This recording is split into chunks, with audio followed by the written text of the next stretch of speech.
Hey guys, today we begin with a calm dive into forgotten oceans where real-life sea monsters once drifted.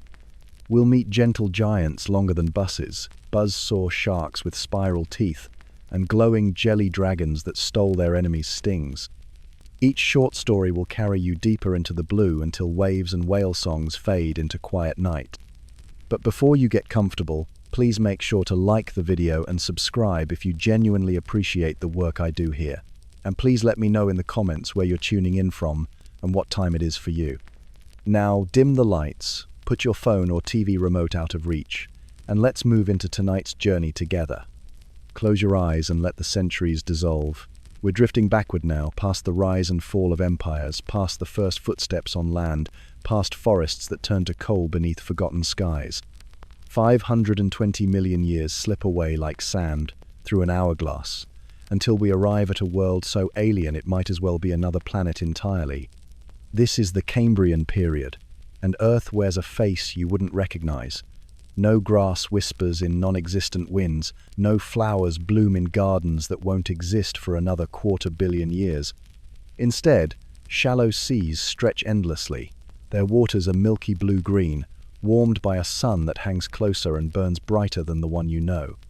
These oceans lap against the shores of Gondwana, that ancient supercontinent where Africa, Australia, and Antarctica once huddled together like old friends sharing secrets. But beneath these primordial waves, something extraordinary is stirring. The greatest evolutionary experiment in Earth's history is just beginning, and from these warm, mineral-rich seas, monsters are emerging. Picture, if you will, a creature that defies every assumption you might have about early life. Forget the simple blob-like organisms you might imagine from biology textbooks.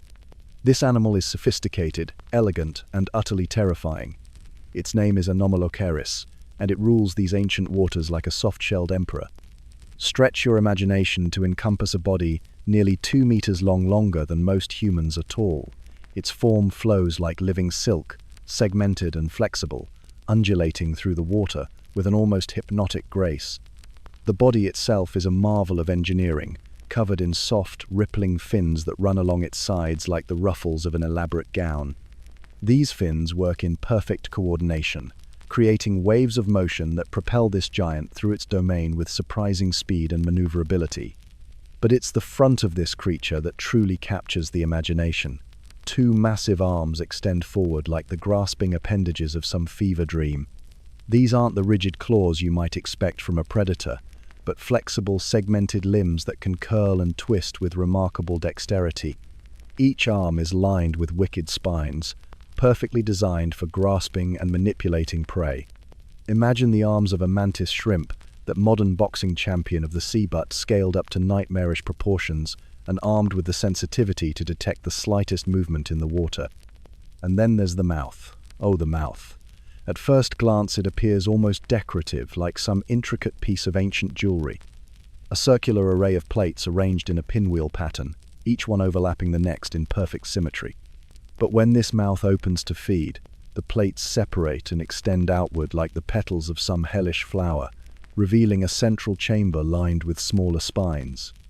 It's beautiful and terrible in equal measure, a masterpiece of evolutionary design that could crush shells and tear flesh with equal ease. In these early seas, Anomaloceri reigns supreme. This is Earth's first apex predator, the inaugural member of an exclusive club that includes great whites and orcas, tyrannosaurs and saber-toothed cats. But unlike those later dominators, Anomaloceri rules a world where vertebrates don't yet exist, where the distinction between predator and prey is just beginning to be written in the fossil record. Its hunting grounds are rich with opportunity. Trilobites scuttle across the seafloor like living coins, their complex eyes scanning for danger they've never had to face before. Primitive sponges and early mollusks create the first tentative reefs, while strange experimental creatures future, evolutionary dead ends drift through the water column like forgotten dreams. For Anomaloceri, it's an all-you-can-eat buffet, and it's the only customer with a reservation. But here's where our story takes an unexpected turn. For over a century after the first fossils were discovered in the famous Burgess Shale of British Columbia, Anomaloceri remained hidden in plain sight. Early paleontologists, working with incomplete specimens and limited understanding, made an understandable mistake. They found the grasping arms and identified them as separate animal shrimp-like creatures they called Anomaloceri. They found the circular mouthparts and classified them as jellyfish, dubbing them Patoia. The body segments were dismissed as sea cucumbers or sponges. It wasn't until the 1980s that paleontologist Harry Whittington and his colleagues began to see the truth. Like detectives solving a cold case, they slowly pieced together the evidence, realizing that these weren't three different creatures at all, but parts of a single magnificent predator. The revelation sent shockwaves through the scientific community. Here was proof that evolution had produced complex, sophisticated hunters far earlier than anyone had imagined. The Burgess Shale had yielded many wonders: the five-eyed Opabenia, the spike-covered Wiwaxia, the bizarre Hallucenia walking on its stilts. But Anomaloceri was special. It was a window into the moment when life on Earth learned to hunt, to kill, to dominate. It was evolution's first draft of a perfect predator, written in the language of calcium and chitin, preserved in the finest detail by a chance mudslide 500 million years ago. As our imaginary submarine rises back toward the surface, toward the world of concrete and smartphones and morning coffee, spare a thought for those ancient trilobites. Their trackways have been found fossilized in rocks from around the world, parallel lines pressed into stone, evidence of their daily journeys across primordial seafloors. But in some rocks, those tracks simply stop, ending abruptly in the sediment like sentences cut short mid-word. Something had found them. Something with grasping arms and a pinwheel mouth had ended their stories forever. The ripples from their final moments spread outward through time, carrying with them the echo of Earth's first predator and the beginning of an arms race that continues to this day. In the silence of those interrupted trails, we hear the first stirrings of the modern world, a place where nothing is safe and everything is prey to something else. Picture yourself sinking, slowly, through layers of ancient ocean, 500 million years deep. The water here moves like honey, thick with microscopic life. Clouds of silt drift past your face like slow-motion snow, each particle catching what little light filters down from a sun that hasn't learned to warm land yet. You're floating now through the Burgess Shale, that magical underwater cemetery where time stopped mid-breath. And there, tiptoeing through this aquatic dreamscape, you spot something that shouldn't exist, something that looks like a fever dream sketched by a child who's never seen an animal before. Meet Hallucenia, a creature so bizarre that when scientists first found it, they literally built it upside down. Imagine a living tube, no bigger than your thumb, covered in what looks like velvet. This isn't the rough velvet of your grandmother's curtains, but something softer, more alive. The tube pulses gently as it moves, like a caterpillar made of dreams. Along its back, though, we'll discover that back is Relativeron, two perfect rows of needle-sharp spines. These aren't just any spines, they're architectural marvels, each one hollow, each one positioned with mathematical precision. They catch the filtered light like tiny church spires, casting shadows that dance across the seafloor. But here's where Hallucenia gets truly strange. From what we now know is its belly, 7 pairs of legs extend downward. Not legs like you're thinking, not the sturdy pillars of a horse or the delicate stilts of a spider. These are something in between. Each leg ends in a pair of claws so perfectly formed they look like they were carved by a master craftsman having the most peculiar dream. The creature walks prance across the ocean floor on these needlepoint feet, picking its way through the silt like a dancer in slow motion.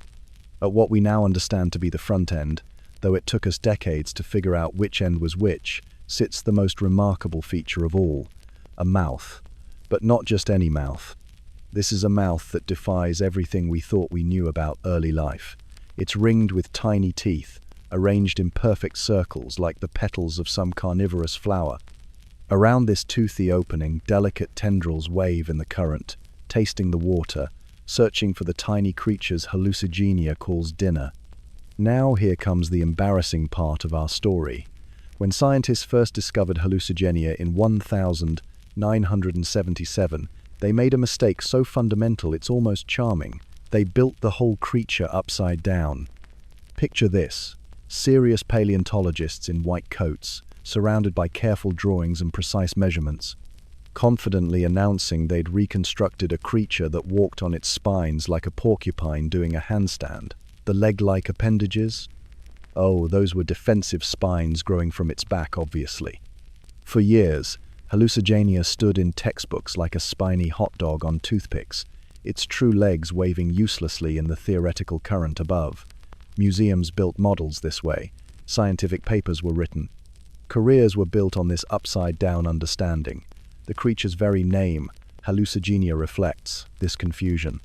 It was so bizarre, so impossible to categorize, that it seemed more like a hallucination than a real animal. Then came the 1990s, and with them, better technology. Electron microscopes powerful enough to peer into the molecular structure of fossils 500 million years old. Scientists went back to those Burgess Shale specimens like archaeologists returning to a crime scene with better tools. What they found turned their world quite literally right side up. Those defensive spines on the back, they were actually legs. Sophisticated walking appendages with claws designed for gripping the muddy seafloor. And those protective spines they'd imagined on the back. They were real spines, yes, but they belonged on top, creating a defensive wall that would make any predator think twice about lunch. But the real revolution came when they found the head. Using scanning electron microscopy, researchers could finally see details invisible to earlier generations. There it was, a mouth ringed with tiny teeth, surrounded by a collar of delicate tentacles. Not just a mouth, but a sophisticated feeding apparatus that could sort through sediment, picking out the choicest morsels with surgical precision. Suddenly, Hallucenia made sense. This wasn't some impossible creature that defied the laws of nature. This was an elegant solution to the challenges of Cambrian life. The spines protected it from above while it foraged below. The precise claws let it navigate the treacherous terrain of the early seafloor. The complex mouth let it exploit food sources other creatures couldn't access. As you float here in our imaginary Cambrian sea, watching Hallucenia pick its way across the bottom, something magical happens. The creature's work is done for the day. Slowly, gracefully, it settles into the soft sediment. One by one, its needle spines fold down, each finding its perfect resting place in the silt. They settle like pine needles falling on a forest floor after the first frost, each one finding its place in the ancient quiet.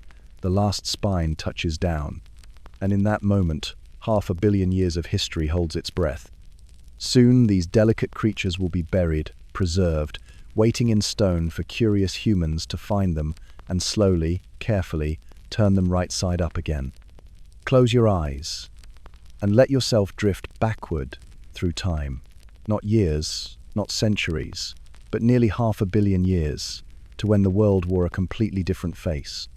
The continents hadn't yet learned their modern dance. They huddled together in unfamiliar arrangements, and where you might expect to find familiar coastlines, vast seas stretched endlessly under alien skies. 470 million years ago, during the Ordovician period, our planet was a water world in the truest sense. The oceans were deeper, warmer, and tinted with that peculiar limestone green that speaks of ancient chemistry we can barely imagine. No fish swam these waters, they hadn't been invented yet. Instead, the seas belonged to creatures that seem pulled from fever dreams, being so strange that if we encountered them today, we'd struggle to believe they were real. Picture yourself floating down through these primordial waters, past forests of sea lilies swaying in currents that have long since stilled. Crinoids, those flower-like animals that look like plants, carpeted the sea floor in meadows of gentle motion. Everything here moved with the patience of geological time, except for the shadows that sometimes passed overhead. Among all the peculiar residents of this ancient ocean, few commanded respect quite like Chimeoseras. Imagine, if you will, a creature that defied every expectation of what life in the sea should look like. Where we might expect the sinuous curves of tentacles or the streamlined grace of swimming animals, Chimeoseras presented itself as something altogether more architectural, a living tower of limestone and flesh. Its shell stretched longer than a modern box truck, perfectly straight and tapered to a sharp point, but calling it merely a shell feels inadequate. This was engineering on a scale that nature rarely attempts. A cone of calcium carbonate that could reach lengths of 30 feet or more, though the exact dimensions remain a source of gentle scholarly debate that has persisted for over a century. At the wider end of this magnificent cone, where you might expect to find the creature's head, there was instead something far more unsettling. A writhing mass of tentacles emerged from the shell's opening, and somewhere within that tangle of arms lay a beak large enough to crack through the armor of trilobites with the casual efficiency of a nutcracker. The ice were enormous, dark pools that watched the ancient seas with an intelligence we can only guess at. But perhaps the most remarkable thing about Chimeoseras wasn't what you could see, but what you couldn't. Inside that straight shell lay a marvel of biological engineering that wouldn't look out of place in a submarine. Chambers, dozens of them, each one precisely sealed and filled with just the right mixture of gas and liquid to achieve perfect buoyancy. By adjusting the gas-to-liquid ratio in these chambers, Chimeoseras could rise or sink through the water column with barely any effort at all. It was jet propulsion before jets existed, buoyancy control before we understood physics well enough to replicate it. The creature could hang motionless in the water, a living obelisk, then suddenly shoot backward through the water by expelling water from its muscular funnel. This was an ambush predator in the truest sense. Picture it hovering motionless above those crinoid meadows, perfectly camouflaged among the vertical stalks of sea lilies. Trilobites, those armored arthropods that ruled the sea floor, would scuttle along below, completely unaware of the shadow above. When Chimeoseras struck, it was with the sudden violence of a collapsing building. Those powerful tentacles would wrap around prey, the massive beak would crunch through chitin and shell, and then stillness would return to the ancient sea. The fossil evidence for these magnificent creatures comes to us in fragments, scattered across continents that were once connected. In the limestone quarries of New York, workers sometimes uncover sections of shell so large that early paleontologists initially mistook them for fallen tree trunks. Swedish researchers have found similar remains in rocks that once lay beneath tropical seas. Each fragment tells us a little more about these ancient giants, but also deepens the mystery. How large could they really grow? The debate has simmered in academic journals for generations. Some conservative estimates suggest 20 feet, while more adventurous calculations push toward 40 feet or even longer. The truth, like so many truths about the deep past, remains tantalizingly just beyond our reach. Every few years, someone uncovers a fragment that's larger than anything found before, and the debate begins anew. But perhaps the most poetic chapter in Chimeoseras' story comes after death. When these giants finally succumb to age, predation, or simply the changing chemistry of their ancient world, their shells didn't simply vanish. Instead, they became foundations for new communities. Smaller creatures would make homes in the hollow chambers, barnacle-like organisms would encrust the exterior, and over time, these fallen towers would transform into artificial reefs. Picture it, a graveyard of giants on the Ordovician seafloor, each massive shell becoming a metropolis for tiny lives. Where once a apex predator had hung in the water column like a living spear, now dozens of species found shelter, food, and nursery space. Even in death, Chimeoseras shaped its world, creating islands of biodiversity that would persist long after the last of its kind had vanished from the fossil record. So as you float there in those limestone green waters of deep time, spare a thought for these architectural marvels of the ancient ocean. They remind us that evolution's imagination far exceeds our own, creating forms of life so alien that we can barely comprehend them, yet so perfectly adapted to their world that they thrived for millions upon millions of years in seas that existed long before the first vertebrate ever thought to venture onto land. And when you wake tomorrow morning, remember, you live on a planet that once belonged to straight-shelled giants with tentacles like ship's rigging and eyes like dark moons, creatures that turned the art of patient hunting into a form of living sculpture. 420 million years ago, when the world still wore its youth like morning mist, there existed lagoons that sparkled under an alien sun. These were the brackish waters of the Silurian period, where fresh rivers met primordial seas in a gentle embrace. Along their shores, the very first plants had begun their tentative march onto land, simple, stubby things that looked more like green carpets than the forests we know today. Primitive mosses and small, leafless stems dotted the landscape like nature's first hesitant brushstrokes on a canvas that had known only bare rock and endless ocean. In these quiet, sun-dappled waters lived creatures that would make our modern nightmares seem quaint by comparison. The lagoons were ruled not by fish.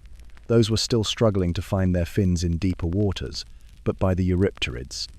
Sea scorpions, we call them now, though they were neither truly scorpions nor confined to the sea. They were something altogether more magnificent and terrible, armored lords of an empire measured in millennia. The greatest of these was Jekalopterus rhenanii, whose very name seems to echo with the weight of ancient authority. Imagine, if you will, sliding beneath the surface of one of these prehistoric lagoons, the water warm as a bath and tinted the color of weak tea by decomposing plant matter. The bottom is soft silt, disturbed into lazy clouds by your passage, and there, emerging from the shadows like a nightmare-given form, comes the sea scorpion. Its armor gleams a deep reef orange, each segment perfectly fitted to the next, like the work of some divine blacksmith who understood that protection need not sacrifice grace. The carapace reflects the filtered sunlight in shifting patterns that dance across its surface as it moves. This is not the crude shell of a crab or the simple scales of a fish, but something far more sophisticated, a living suit of mail that has been perfected over millions of years of evolutionary trial and warfare. The creature's most striking features are its claws, great serrated things that dwarf even the pincers of the largest lobsters. They are not crude crushing implements but precision instruments, lined with teeth like the edge of a saw. When the Jekalopterus closes these appendages, they mesh together with mechanical perfection, capable of slicing through the shells of its prey with surgical precision. These claws speak of a time when the seas were ruled not by great reptiles or massive fish, but by arthropods whose very architecture seemed designed for dominance. Behind these formidable weapons, the creature tapers into a body that speaks of both power and elegance. Its flat tail paddle, broad as a dinner plate, sculls through the water with languid authority. Each stroke propels the beast forward with surprising grace for something so heavily armored. This is not the frantic thrashing of prey, but the measured advance of an apex predator that has never known fear. To truly appreciate the scale of this ancient king, imagine placing it beside something familiar, a modern sea kayak perhaps, resting on calm water. The Jekaloptera stretches 2.5 meters from its grasping claws to the tip of its paddle tail. It would dwarf the kayak, extending well beyond both bow and stern. Picture yourself in such a craft, looking down through clear water to see this armored giant gliding beneath you, and you begin to understand the awe that gripped the first scientists to reconstruct its form. The story of how we came to know this creature begins not in ancient lagoons, but in the coal mines and quarries of Germany, where patient workers began finding strange fossils in the early 20th century. For years, paleontologists had been discovering fragments, pieces of armor here, segments of limbs there, but it was the discovery of a single claw in 2007 that revolutionized our understanding of these ancient arthropods. This claw, found in the Klöf Formation in Germany, measured an astounding 46 centimeters in length, nearly half a meter of cutting edge, serrated and perfectly preserved in stone. When scientists used this claw to calculate the size of its original owner, they realized they were looking at evidence of one of the largest arthropods that had ever lived. The mathematics were inescapable. If the claw was this large, the creature that wielded it must have been truly gigantic. The discovery sent ripples through the paleontological community, much like the wake of the living creature might have disturbed its ancient lagoons. Here was proof that the arthropods had once achieved sizes that rivaled some of the largest marine predators of any age. The seas of the Silurian period suddenly seemed more alien, more dangerous, more wonderful than we had ever imagined. Yet for all its terrible majesty, the Jekalopterus was mortal. Like all arthropods, it grew by molting, periodically shedding its armor to accommodate its expanding body. These moments of vulnerability, when the creature was soft and defenseless, bookended periods of armored invincibility. And somewhere in those ancient lagoons, 400 million years ago, the last of the great sea scorpions underwent its final molt. Picture that moment of ending, the empty shell of the mightiest predator of its age drifting like an ancient piece of parchment on the water's surface. The currents that had once fled from the living creature now carried its hollow remains without fear. Ripples spread outward from where it touched the water, each one carrying the echo of an empire's end into the gathering dusk of deep time. Picture yourself floating in warm, shallow seas 360 million years ago, when the world was a very different place. The Devonian period stretched out like an endless summer afternoon, and you're drifting above what looked like armored reefs, their plates catching and scattering sunlight in dappled patterns across the seafloor. But these aren't coral reefs as we know them today. These are the shells and carapaces of creatures that would seem utterly alien to our modern eyes, living in waters that were both familiar and impossibly strange. The water is crystal clear, almost gin-like in its transparency, and as you drift deeper, the light begins to take on that peculiar quality that only exists underwater, diffused, ethereal, painting everything in soft blues and greens. Fish swim past you, but they're not quite fish as we understand them. Many still bear the heavy armor of their invertebrate ancestors, looking more like swimming tanks than the sleek creatures we're accustomed to seeing today. But there's something else here, something that makes the other creatures nervous. A shadow that moves with purpose through these ancient waters, its presence felt rather than seen. This is the domain of Dunkleosteus, and you're about to meet one of the most formidable predators that ever lived. Imagine, if you will, a fish the size of a city bus, 30 feet of pure, prehistoric muscle wrapped in armor plating that would make a medieval knight weep with envy. But here's where things get interesting, because Dunkleosteus didn't have teeth. Not in the traditional sense, anyway. Instead, evolution had crafted something far more sinister, hinged bone shears that could snap shut with more force than almost any creature before or since. These weren't teeth that could break or fall out. These were extensions of the skull itself, self-sharpening bone blades that remained razor-sharp throughout the creature's life. When paleontologists first calculated the bite force of Dunkleosteus, they discovered something remarkable. This ancient fish could bite down with a force of over 11,000 pounds per square inch. To put that in perspective, that's more than 3 times the bite force of a great white shark, and it did so in just 1/50th of a second, making it the fastest bite ever recorded in the fossil record. The engineering behind this biological guillotine was nothing short of extraordinary. The skull of Dunkleosteus was a masterpiece of bone architecture, with specialized hinges and muscle attachment points that allowed for maximum leverage.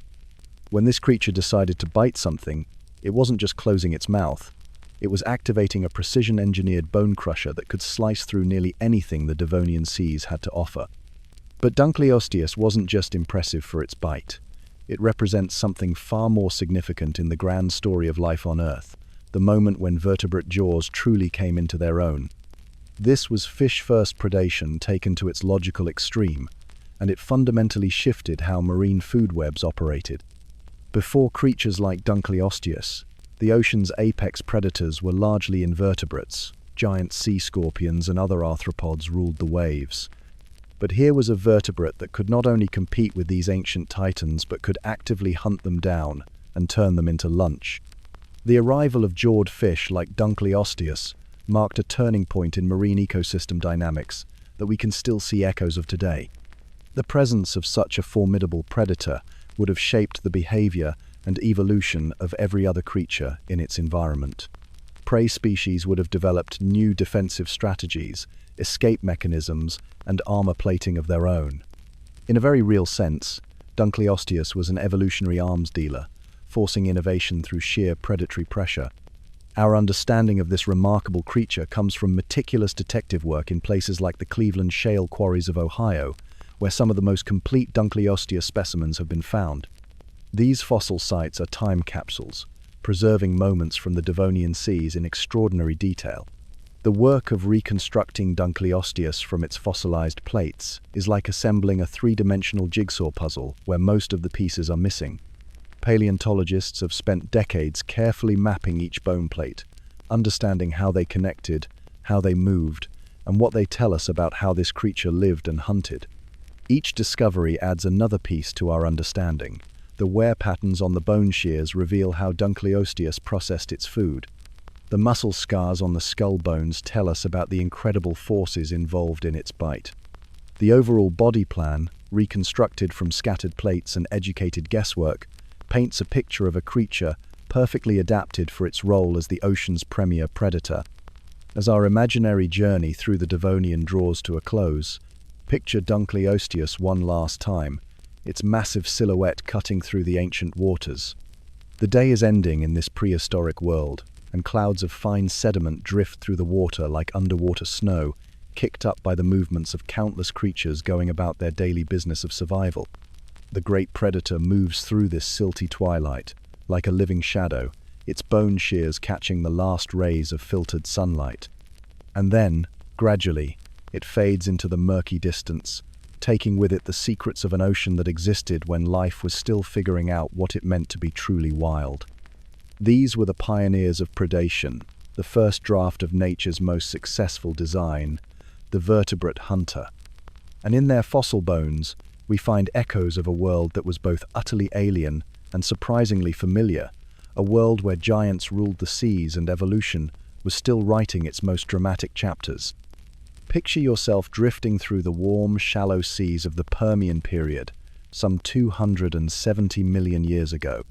The water here is crystal clear, tinged with the faintest hint of turquoise, and absolutely teeming with life that would seem utterly alien to our modern eyes.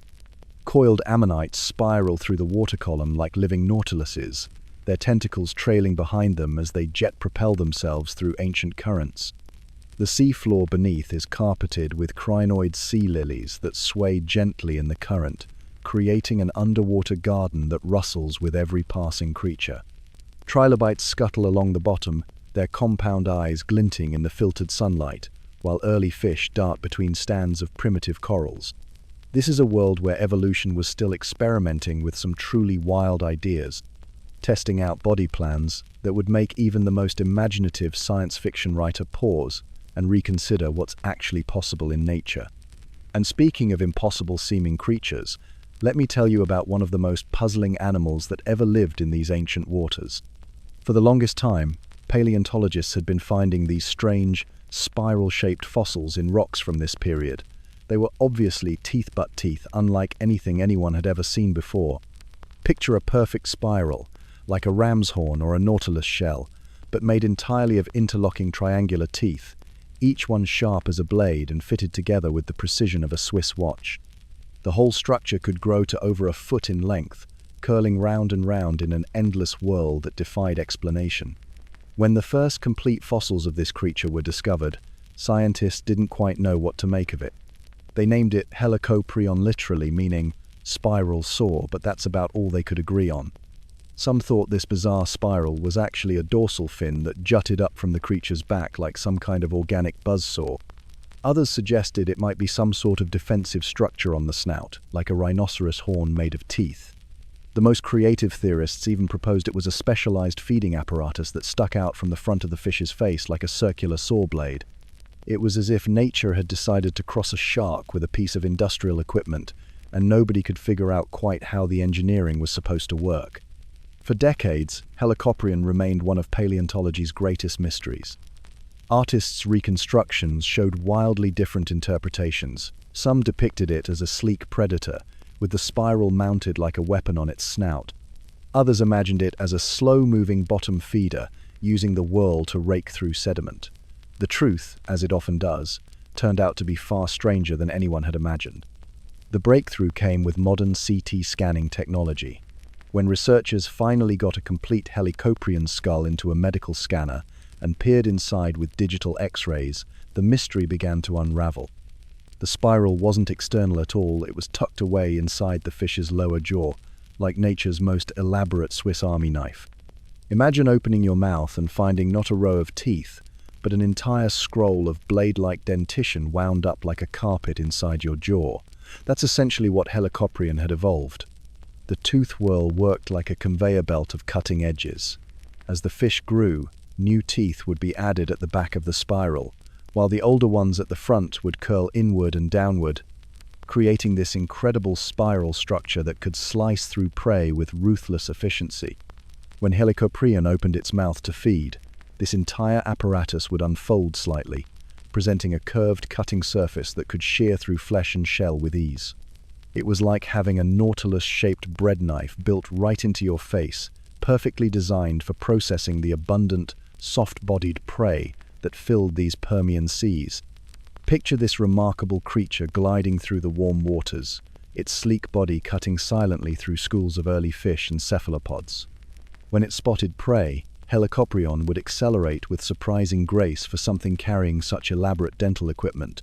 Its mouth would open, revealing that incredible spiral of teeth unfurling like some organic flower of destruction. The prey wouldn't stand a chance that buzzsaw smile could slice through anything the Permian oceans had to offer. But like so many of evolution's more experimental creations, Helicoprion's time was limited. The great Permian extinction would eventually claim it, along with most of the life on Earth. Today, all that remains of these incredible creatures are those spiral tooth whorls, fossilized and scattered across ancient seabeds like stone fiddleheads, nature's own geometric puzzles, waiting to be discovered by future generations of scientists. When paleontologists find these spirals embedded in rock, they're not just uncovering teeth, they're revealing the story of one of evolution's most creative moments, a time when life was bold enough to experiment with living buzzsaws. In the quiet laboratories where these fossils are studied, researchers continue to unravel the mysteries of how such an impossible creature could have thrived in Earth's ancient seas, reminding us that reality has always been far stranger than fiction. Picture Nevada, 215 million years ago. Not the desert wasteland of sagebrush and casino lights you might expect, but something altogether more primordial. Here, beneath the amber glow of a Triassic sunset, stretched the Panthalastic Oceania, a vast warm sea that cradled what would one day become the American West. The waters lapped gently against shores lined not with palm trees, but with primitive conifers that swayed in the evening breeze, their ancient silhouettes stark against the darkening sky. In these twilight waters moved giants. Not the thunderous, earth-shaking behemoths you might imagine from land-bound dinosaurs, but creatures of silence and grace, perfectly adapted to their liquid realm. The largest among them was Shonosaurus, a name that rolls off the tongue like distant thunder, fitting for an animal that stretched longer than a school bus and moved through the water with the fluid grace of a living torpedo. Imagine, if you will, this colossal creature rising slowly from the depths as dusk settles over the Panthalastic. First, perhaps, you'd see the distinctive silhouette 15 meters of dolphin-smooth perfection cutting through the amber-tinted water. The body tapers to elegant points at both ends, a hydrodynamic masterpiece that puts our finest submarines to shame. But it's the eyes that truly captivate. Enormous, almost comically large orbs surrounded by distinctive bony rings that give Shonosaurus an expression of perpetual wonder, as if constantly amazed by the ancient world around it. Unlike the razor-toothed predators that dominated many prehistoric seas, Shonosaurus was surprisingly peaceful. Those massive jaws, capable of opening wide enough to swallow a small car, housed no fearsome dental arsenal. Instead, this gentle giant was a suction feeder, using its enormous mouth like a biological vacuum cleaner to hoover up schools of fish, squid, and other soft-bodied creatures.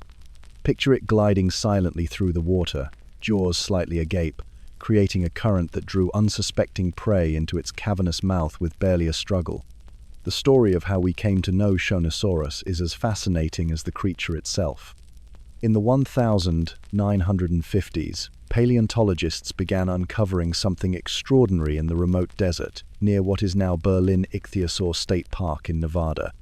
Scattered across an ancient seabed, they found the fossilized remains of dozens of these marine giants, a prehistoric graveyard that would become one of North America's most significant paleontological sites. But these weren't isolated deaths scattered across millennia. The bone beds told a more dramatic story, evidence of mass mortality events that claimed multiple Shonosaurus individuals simultaneously. Scientists have proposed several theories for these ancient disasters. Perhaps they were victims of harmful algae blooms, toxic red tides that turned the ancient sea into a suffocating soup. Or maybe they followed their prey into increasingly shallow waters until they found themselves stranded, their massive bodies unable to navigate the treacherous shallows as tides receded. The most haunting theory suggests they were social creatures, traveling in pods like modern whales. If so, the same herding instinct that brought them together for protection may have led to their collective doom, with healthy individuals refusing to abandon their sick or struggling companions. The fossil record preserves their final moments, adults and juveniles alike, testament to family bonds that transcended species and spanned geological ages. What strikes paleontologists most about Shonosaurus is its remarkable similarity to modern sperm whales. Both are air-breathing giants of the deep, perfectly adapted for extended dives in pursuit of prey.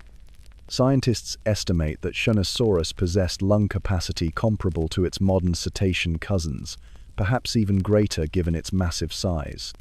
Like sperm whales, it likely spent long minutes or even hours beneath the surface, holding its breath with an efficiency that would make human pearl divers weep with envy. This raises tantalizing questions about whether Shonosaurus possessed one of the sperm whale's most remarkable ability: echolocation. Could these ancient giants have navigated the dark depths using biological sonar, painting sonic pictures of their underwater world? The fossil record remains tantalizingly silent on this possibility, but the comparison is irresistible. Perhaps they filled the Triassic seas with sounds we can only imagine: the clicks and calls of giants speaking in frequencies older than continents. Their breathing patterns would have been spectacles in themselves. Picture a Shonosaurus surfacing after a deep dive, its massive lungs forcefully expelling stale air in a plume that might have been visible for miles across the calm Panthalassic. The inhalation that followed would have been equally dramatic, a rushing torrent of prehistoric atmosphere drawn deep into chambers large enough to hide inside. As we leave Shonosaurus to its ancient domain, imagine the scene once more. The Triassic sun has nearly set, painting the sky in shades of purple and gold that would make a modern sunset seem pale by comparison. In these dying moments of daylight, our gentle giant surfaces one final time, its enormous lungs filling with the oxygen-rich air of an alien atmosphere. Water streams from its sleek flanks as it prepares for another deep dive, perhaps to hunt in the abyssal plains where no sunlight has ever penetrated. Above the surface, those primitive conifers continue their eternal dance with the wind, their needles whispering secrets to a world that knew neither grass nor flowers, neither birdsong nor mammalian warmth. Below, in the purple depths, Shonosaurus begins its descent to shadow among shadows, carrying with it the breath of giants into depths that knew only silence and the slow pulse of geological time. The waves close over its passing without a trace, leaving only ripples that catch the last light of ancient stars, as if the sea itself were bidding farewell to one of evolution's most magnificent experiments in living large. Picture yourself floating in the warm turquoise waters of the Jurassic Sea, some 160 million years ago. The water around you shimmers with an otherworldly glow not from sunlight, but from countless billions of microscopic plankton that pulse and twinkle like a living galaxy. These tiny organisms drift in massive blooms that stretch as far as the eye can see, turning the ocean into a cosmic soup of bioluminescent wonder. You're hovering here, weightless in this ancient sea, when something extraordinary begins to emerge from the blue-green haze ahead. At first, it's just a shadow, a dark shape, moving with surprising grace through the glowing plankton clouds. But as it draws closer, the true scale of what you're witnessing becomes almost impossible to comprehend. This is Leedzikthus, and it's about to rewrite everything you thought you knew about giants of the sea. The creature that glides past you is longer than a modern sperm whale, possibly stretching over 16 meters from nose to tail. But where you might expect the bulk and weight of a massive predator, there's something almost ethereal about this leviathan. Its movements are fluid, effortless, like a living cloud drifting through liquid space. The reason becomes clear as you observe its behavior. This giant isn't hunting, it's gardening. Watch as Leedzikthus opens its colossal mouth, revealing gill rakers that could serve as fence posts in any modern farmyard. These aren't teeth, they're filters, each one carefully designed by millions of years of evolution to strain the ocean's bounty. As the giant glides forward, its mouth agape, it's like watching a living cathedral move through the water, its throat expanding and contracting in a rhythm as ancient as the tides themselves. The gill rakers work with mechanical precision, sweeping through clouds of krill and plankton with each massive gulp. Imagine fence posts made of bone and cartilage, arranged in rows like the pipes of some impossible organ, each one perfectly positioned to trap everything from tiny copepods to thumb-sized krill. Water flows in through that cavern of a mouth, carrying with it billions of microscopic meals, while the gill rakers filter out everything edible and send the cleaned water streaming out through enormous gills. What makes this feeding strategy so remarkable isn't just its efficiency, it's the sheer scale of operation. While a modern blue whale might take in several tons of krill in a single gulp, Leedzikthus had to support its massive frame on creatures sometimes smaller than rice grains. The mathematics of this existence are staggering. Millions upon millions of tiny meals, adding up to sustain a fish larger than any that had come before or would come after. The fossil evidence for Leedzikthus reads like a paleontological puzzle scattered across time and continents. What we have are fragments, massive ribs that curve like the supports of a cathedral, vertebrae the size of dinner plates, and those remarkable gill rakers that first betrayed the creature's true nature. These bones tell a story of paradox, a fish of enormous size built from surprisingly delicate architecture. Early estimates suggested Leedzikthus might have reached lengths of 30 meters or more, making it not just the largest bony fish that ever lived, but potentially the largest fish of any kind. More recent analysis suggests a more conservative but still mind-boggling 16 to 17 meters. To put this in perspective, imagine a creature the length of a modern school bus, but built with the light, hollow bones of a bird rather than the solid architecture of a whale. This featherweight construction was the key to Leedzikthus's success. Unlike the dense bones of modern large fish, its skeleton was filled with air spaces and cartilaginous connections that kept it buoyant without requiring massive amounts of energy to stay afloat. It was an engineering solution that wouldn't look out of place in a modern aircraft maximum size with minimum weight. The Jurassic period provided the perfect stage for such a creature to thrive. This was an ocean without whales, without the large marine mammals that would later dominate the filter-feeding niche. The seas were warm and productive, teeming with the kind of microscopic life that could support a gentle giant. Plankton blooms that would make modern red tides look like puddles stretched across entire ocean basins, creating an all-you-can-eat buffet that never closed. In this ancient ocean, Leedzikthus had virtually no competition for its ecological role. It was the sole proprietor of a vast underwater restaurant, serving itself from nature's most abundant menu. The warm Jurassic climate meant seasonal variations were minimal, no long winters to endure, no periods of scarcity that might challenge such a specialized feeding strategy. But perhaps what's most remarkable about Leedzikthus isn't its size or its diet, it's the reminder it offers us about the creativity of evolution. In our world of large marine animals, we think of giants as either fearsome predators or robust filter feeders like whales. Leedzikthus was something else entirely. A gossamer giant, a creature that achieved massive size through delicate efficiency rather than brute force. As you watch this gentle leviathan complete its feeding, the scene around you begins to change. The plankton clouds, disturbed by the giant's passage, swirl and eddy in its wake, creating new patterns of light in the water. Leedzikthus itself becomes part of this dance, its massive form gradually disappearing back into the shimmering haze from which it emerged. The krill clouds seal around it like a living shroud, and for a moment you might wonder if you imagined the whole encounter.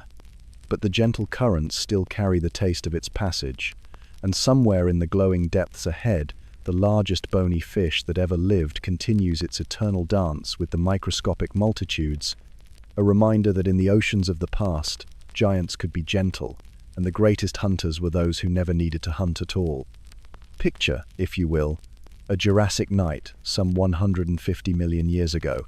The moon hangs like a silver coin above waters that stretch endlessly toward horizons we'll never see. Below the surface, kelp forests sway in cathedral-like formations around seamounts that rise from abyssal depths like sleeping giants.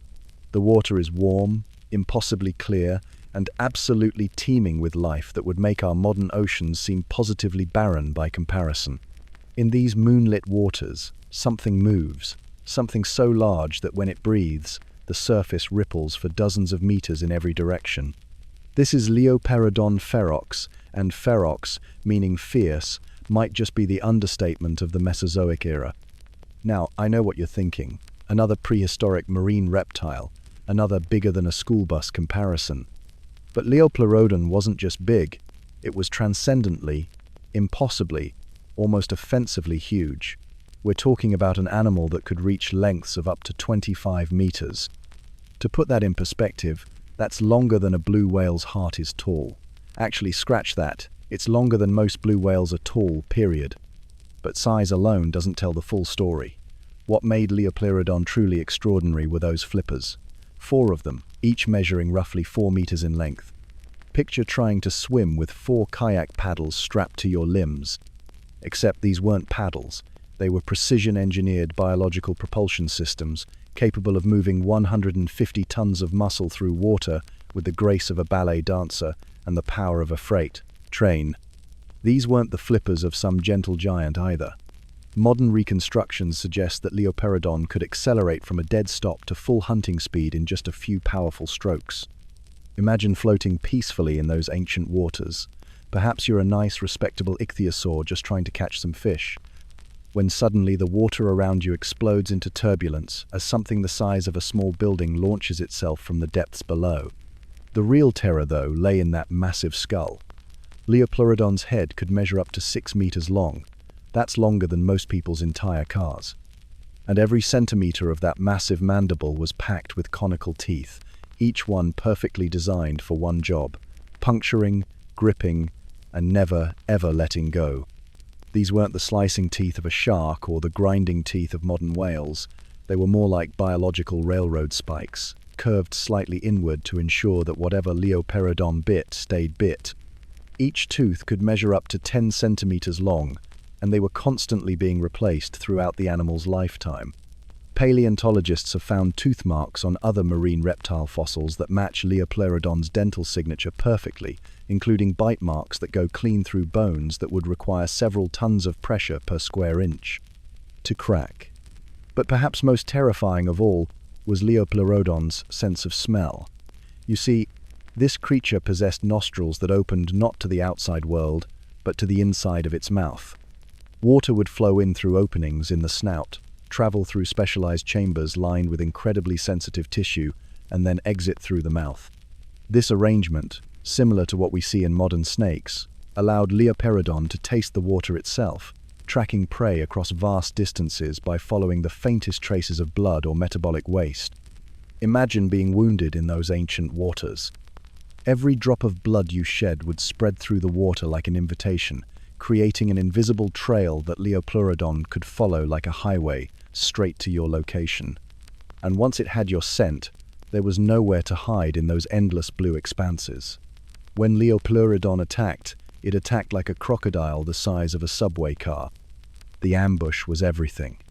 A sudden, explosive burst of movement from seemingly nowhere, those massive jaws opening to reveal a throat that could swallow a small car whole.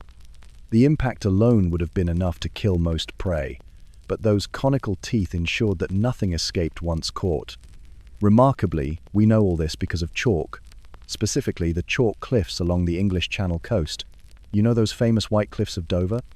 They're made largely of compressed marine organisms from the Cretaceous period, and embedded within them, like jet-black treasures, are the fossilized bones of these ancient titans. It was in these chalk deposits that paleontologists first uncovered Leoperodon's massive vertebrae, each one the size of a dinner plate. Then came the ribs, curved beams that once protected organs we can barely imagine.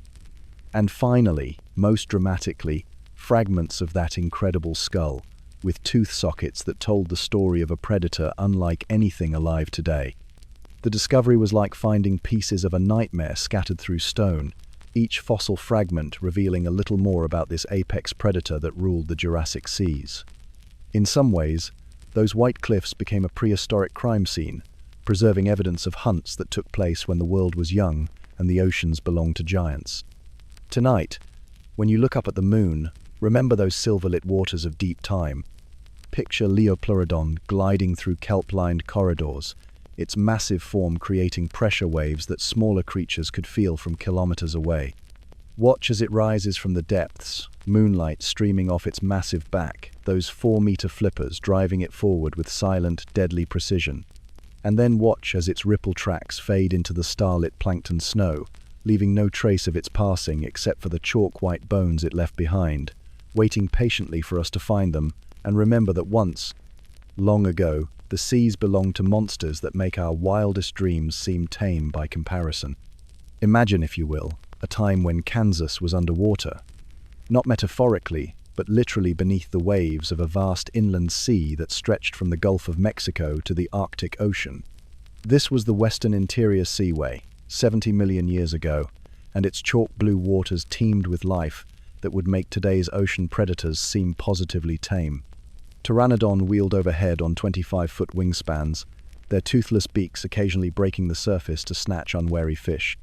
But these flying reptiles, impressive as they were merely the supporting cast. The true star of this prehistoric drama lurked beneath the surface, a creature so perfectly adapted to marine predation that it ruled these ancient seas with undisputed authority. Meet Mosasaurus, the tyrant lizard of the deep. Picture a Komodo dragon that decided land was far too limiting and spent millions of years perfecting itself for aquatic dominance. Stretch it to 50 feet in length, give it flippers instead of legs, and equip it with jaws that could unhinge like a python's. The result would be something approaching the terrifying magnificence of Mosasaurus. Its skull alone measured 6 feet in length, housing a mouth lined with razor-sharp teeth that curved backward, ensuring that anything unfortunate enough to be caught would have no hope of escape. But here's where Mosasaurus truly distinguished itself from other marine reptiles, those remarkable double-jointed jaws. Like modern snakes, it could dislocate its lower jaw, allowing it to swallow prey far larger than its head would suggest possible. Imagine watching in slow motion as those massive jaws unhinged, revealing a pink cavern lined with dozens of gleaming teeth, each one designed for a single purpose, ensuring that whatever entered would never leave. The body was equally impressive, built like a living torpedo, optimized by millions of years of evolutionary refinement. Its ribcage curved in an almost serpentine fashion, providing both flexibility and protection for organs designed to process the endless buffet of the Cretaceous seas. But perhaps most remarkably, Mosasaurus possessed something that set it apart from earlier marine reptiles, a true tail fin, complete with vertebrae that bent sharply downward to support a powerful fluke, much like a shark's but larger than any tail that had ever existed. This anatomical perfection didn't emerge from nowhere, of course. The story of how we came to know Mosasaurus begins in a Dutch chalk quarry in 1778, where workers digging limestone made a discovery that would shake the foundations of natural philosophy. Dr. Johann Leonard Hoffmann, examining the massive skull they'd unearthed, immediately recognized something extraordinary. Here was no ordinary creature, but something that challenged everything people thought they knew about the natural world. The skull was clearly reptilian, yet it came from rocks formed beneath ancient seas. More troubling still, it represented a creature that appeared to have no modern equivalent, a concept that flew in the face of the prevailing belief that all of God's creatures still walked, flew, or swam the earth. The controversy that erupted would help birth the science of paleontology itself. Georges Cuvier, the father of comparative anatomy, studied casts of the skull and declared it to be a marine lizard of gigantic proportions. But this conclusion raised uncomfortable questions. If such creatures had once existed and now were gone, what did that say about the permanence of creation? The Mosasaurus skull became a focal point in the emerging debate about extinction, deep time, and the history of life itself. But let's return to the living animal, gliding through those ancient waters with a grace that belied its massive size. To understand how Mosasaurus moved and hunted, we need look no further than its closest modern relatives, monitor lizards. Watch a Komodo dragon stalking its prey on land, that undulating gait, the patient stalking, the explosive burst of speed when the moment comes to strike. Now imagine that same predatory choreography slowed down and performed underwater, magnified to giant proportions. Mosasaurus moved with the same deliberate undulations, its massive body cutting through the water with surprising stealth. Those powerful flippers, each one larger than a grown man, provided precise maneuvering capability, while the tail fin delivered the thrust needed for those devastating pursuit attacks.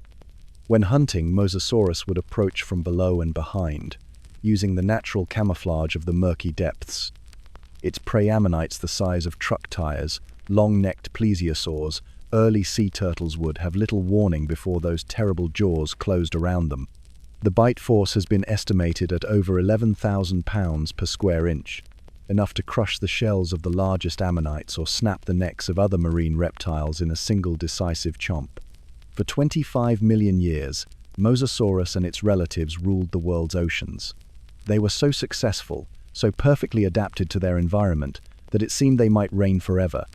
But forever is a concept that applies poorly to life on Earth. The end came from above, literally.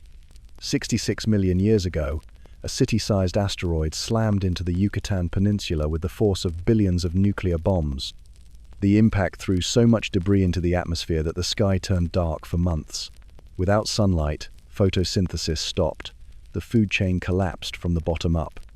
As the last Mosasaurus swam through those poison-darkened waters, its massive flippers cutting through seas turned cold and barren. Microscopic iridium dust began to settle on the waves like the final curtain on the age of reptiles. Its wake, once a mark of dominance in thriving seas, faded into the gloom, carrying with it the end of an evolutionary dynasty that had ruled Earth's oceans for longer than mammals have walked its surface. The silence that followed would last for millions of years, until new forms of life slowly began to fill the empty seas. But none would ever quite match the terrible majesty of Mosasaurus, the last great marine dragon, whose fossilized remains still inspire awe and remind us that our planet's history is written in creatures stranger and more magnificent than any mythology could invent. Picture this. You're drifting across the western interior seaway, that vast shallow ocean that once split North America in two. The water stretches endlessly in all directions, warm and murky with prehistoric sediment, and there, barely disturbing the surface tension, a small head emerges. No bigger than a horse's head, really. Dark eyes peer curiously above the waterline, nostrils taking a quiet breath before submerging again with barely a ripple. You might think you'd glimpse some forgotten cousin of Nessie, but what you've actually witnessed is something far more extraordinary. Beneath that deceptively modest head lies a neck so impossibly long it defies every rule of vertebrate architecture you thought you knew. 7 meters of sinuous spine, longer than a killer whale, attached to a body no bigger than a dolphin's. This is Elasmosaurus, the swan of the Cretaceous seas, and evolution's most audacious neck experiment.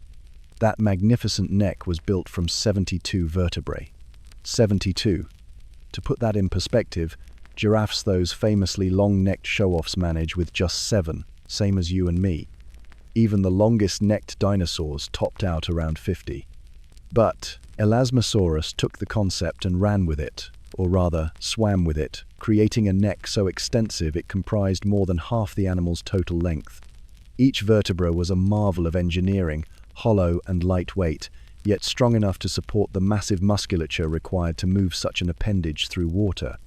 The neck wasn't just long, it was flexible, capable of curving in ways that would make a yoga instructor weep with envy. Scientists have found evidence that Elasmosaurus could bend its neck into hairpin turns, creating loops and spirals as it moved through the water column. But here's where things get delightfully bizarre. To keep this massive neck from turning the entire animal into an unwieldy, floating question mark, Elasmosaurus swallowed stones, lots of stones. These gastroliths, as scientists call them, were deliberately ingested and stored in the animal's stomach, acting as ballast to help maintain proper trim in the water. Imagine a creature so fundamentally unbalanced by its own anatomy that it had to eat rocks just to swim straight. This bizarre body plan gave birth to centuries of sea serpent legends. When fossil remains of long-necked plesiosaurs washed ashore, they looked like nothing so much as the dragons of maritime folklore. Even today, when people describe lake monsters, they're often unknowingly describing something remarkably similar to Elasmosaurus, a long serpentine neck rising from dark waters, small head turned towards shore with ancient eyes. Speaking of fossils, Elasmosaurus played a starring role in one of paleontology's most embarrassing episodes. In 1868, Edward Drinker, Copione, of the Titans of American fossil hunting, proudly unveiled his reconstruction of the creature. There was just one tiny problem. He'd mounted the head on the wrong end. For decades, museums displayed Elasmosaurus with its skull attached to its tail, creating a creature that looked less like a sea serpent and more like the world's most confused reptile.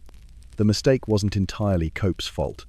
The skeleton he'd found was missing the skull, and when a head was eventually discovered, the similar size of the vertebrae at both ends made it genuinely difficult to determine which end was which.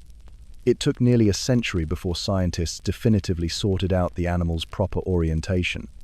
Imagine the quiet mortification of museum curators worldwide, slowly realizing they'd been showing visitors an inside-out sea monster for generations. But what was this impossible creature actually doing with that ridiculous neck? The answer, as it turns out, was hunting with unprecedented stealth and precision. Elasmosaurus was the ocean's most patient predator, capable of feeding strategies no other marine reptile could employ. Picture the scene. Our plesiosaur cruises slowly through a school of fish, its massive body following far behind its questing head. The fish, sensing only a small threat, don't scatter as they would from a large predator approaching directly. Instead, they continue their normal behavior, while that deceptively modest head moves among them like a wolf in sheep's clothing. Then, with lightning speed, the neck contracts, propelling the head forward to snatch unsuspecting prey. Alternatively, Elasmosaurus could adopt an ambush strategy, hiding its body in deeper water while extending its neck up into shallower feeding areas. From below, fish would see only what appeared to be a small, harmless creature. By the time they realized their mistake, those needle-sharp teeth were already closing around them. Some scientists even suggest that Elasmosaurus could use its neck as a lure, moving the head in enticing patterns to attract curious fish, like an angler dangling bait. The very feature that made the animal seem so ungainly on land transformed it into the ocean's most innovative hunter. As we watch our Elasmosaurus in those ancient waters, its feeding done for now, the great neck begins to curve downward like a sleepy question mark. The vertebrae compress and flex as the head descends, following that impossibly long spine back toward the depths. Within moments, the surface is empty again, betraying no hint of the magnificent absurdity that just passed beneath. Picture yourself drifting down through the warm, murky waters of the Cretaceous period, 70 million years before your morning coffee existed. The sunlight fades as you descend into those deep, oxygen-starved basins that once sprawled across ancient continents. Down here, in the twilight realm where normal creatures fear to tread, something extraordinary awaits. The water around you shimmers with an almost oily quality, thick with volcanic ash and decomposing plankton. This is where our next magnificent oddball called Homia creature so bizarre that when paleontologists first discovered its remains, they weren't entirely sure which end was up. Meet Diplomoceras, the paperclip ammonite, nature's answer to the question nobody asked. What if we made a shell that looked like office supplies? Now, imagine the most elaborate paperclip you've ever seen, stretch it to the length of a small car, and give it the girth of a traffic cone. That's Diplomoceras, in a nutshell, quite literally a nut in a shell, though this particular shell defied every convention of ammonite architecture. While its cousins grew in neat, tight spirals like a child's drawing of a snail, Diplomoceras said absolutely not, and proceeded to grow in a wild, looping coil that would make a slinky jealous. This 3-meter marvel twisted and turned through the water like a living piece of abstract art, its shell forming loose, irregular loops that resembled nothing so much as a cosmic paperclip bent by a bored giant. The engineering behind this seemingly chaotic design was actually quite brilliant.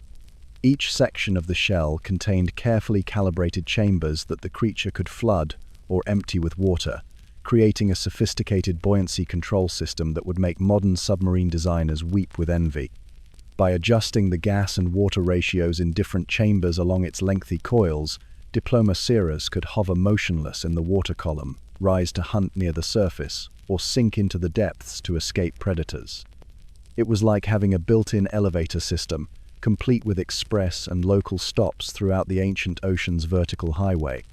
But here's where things get really interesting. This creature wasn't just drifting aimlessly through the primordial seas. Those loose coils served as more than just buoyancy chambers.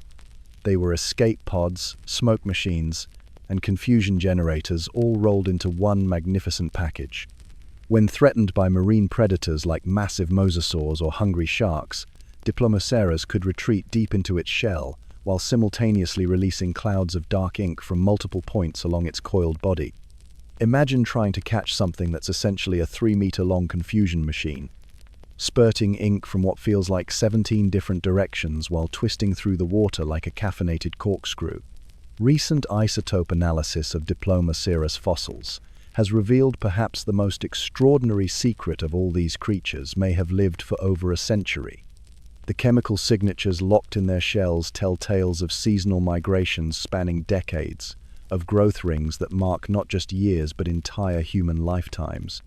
Picture a single Diplomoceras, hatching when your great-great-grandfather might have been born, growing larger and more elaborate with each passing year, accumulating memories in calcium carbonate. These weren't just creatures.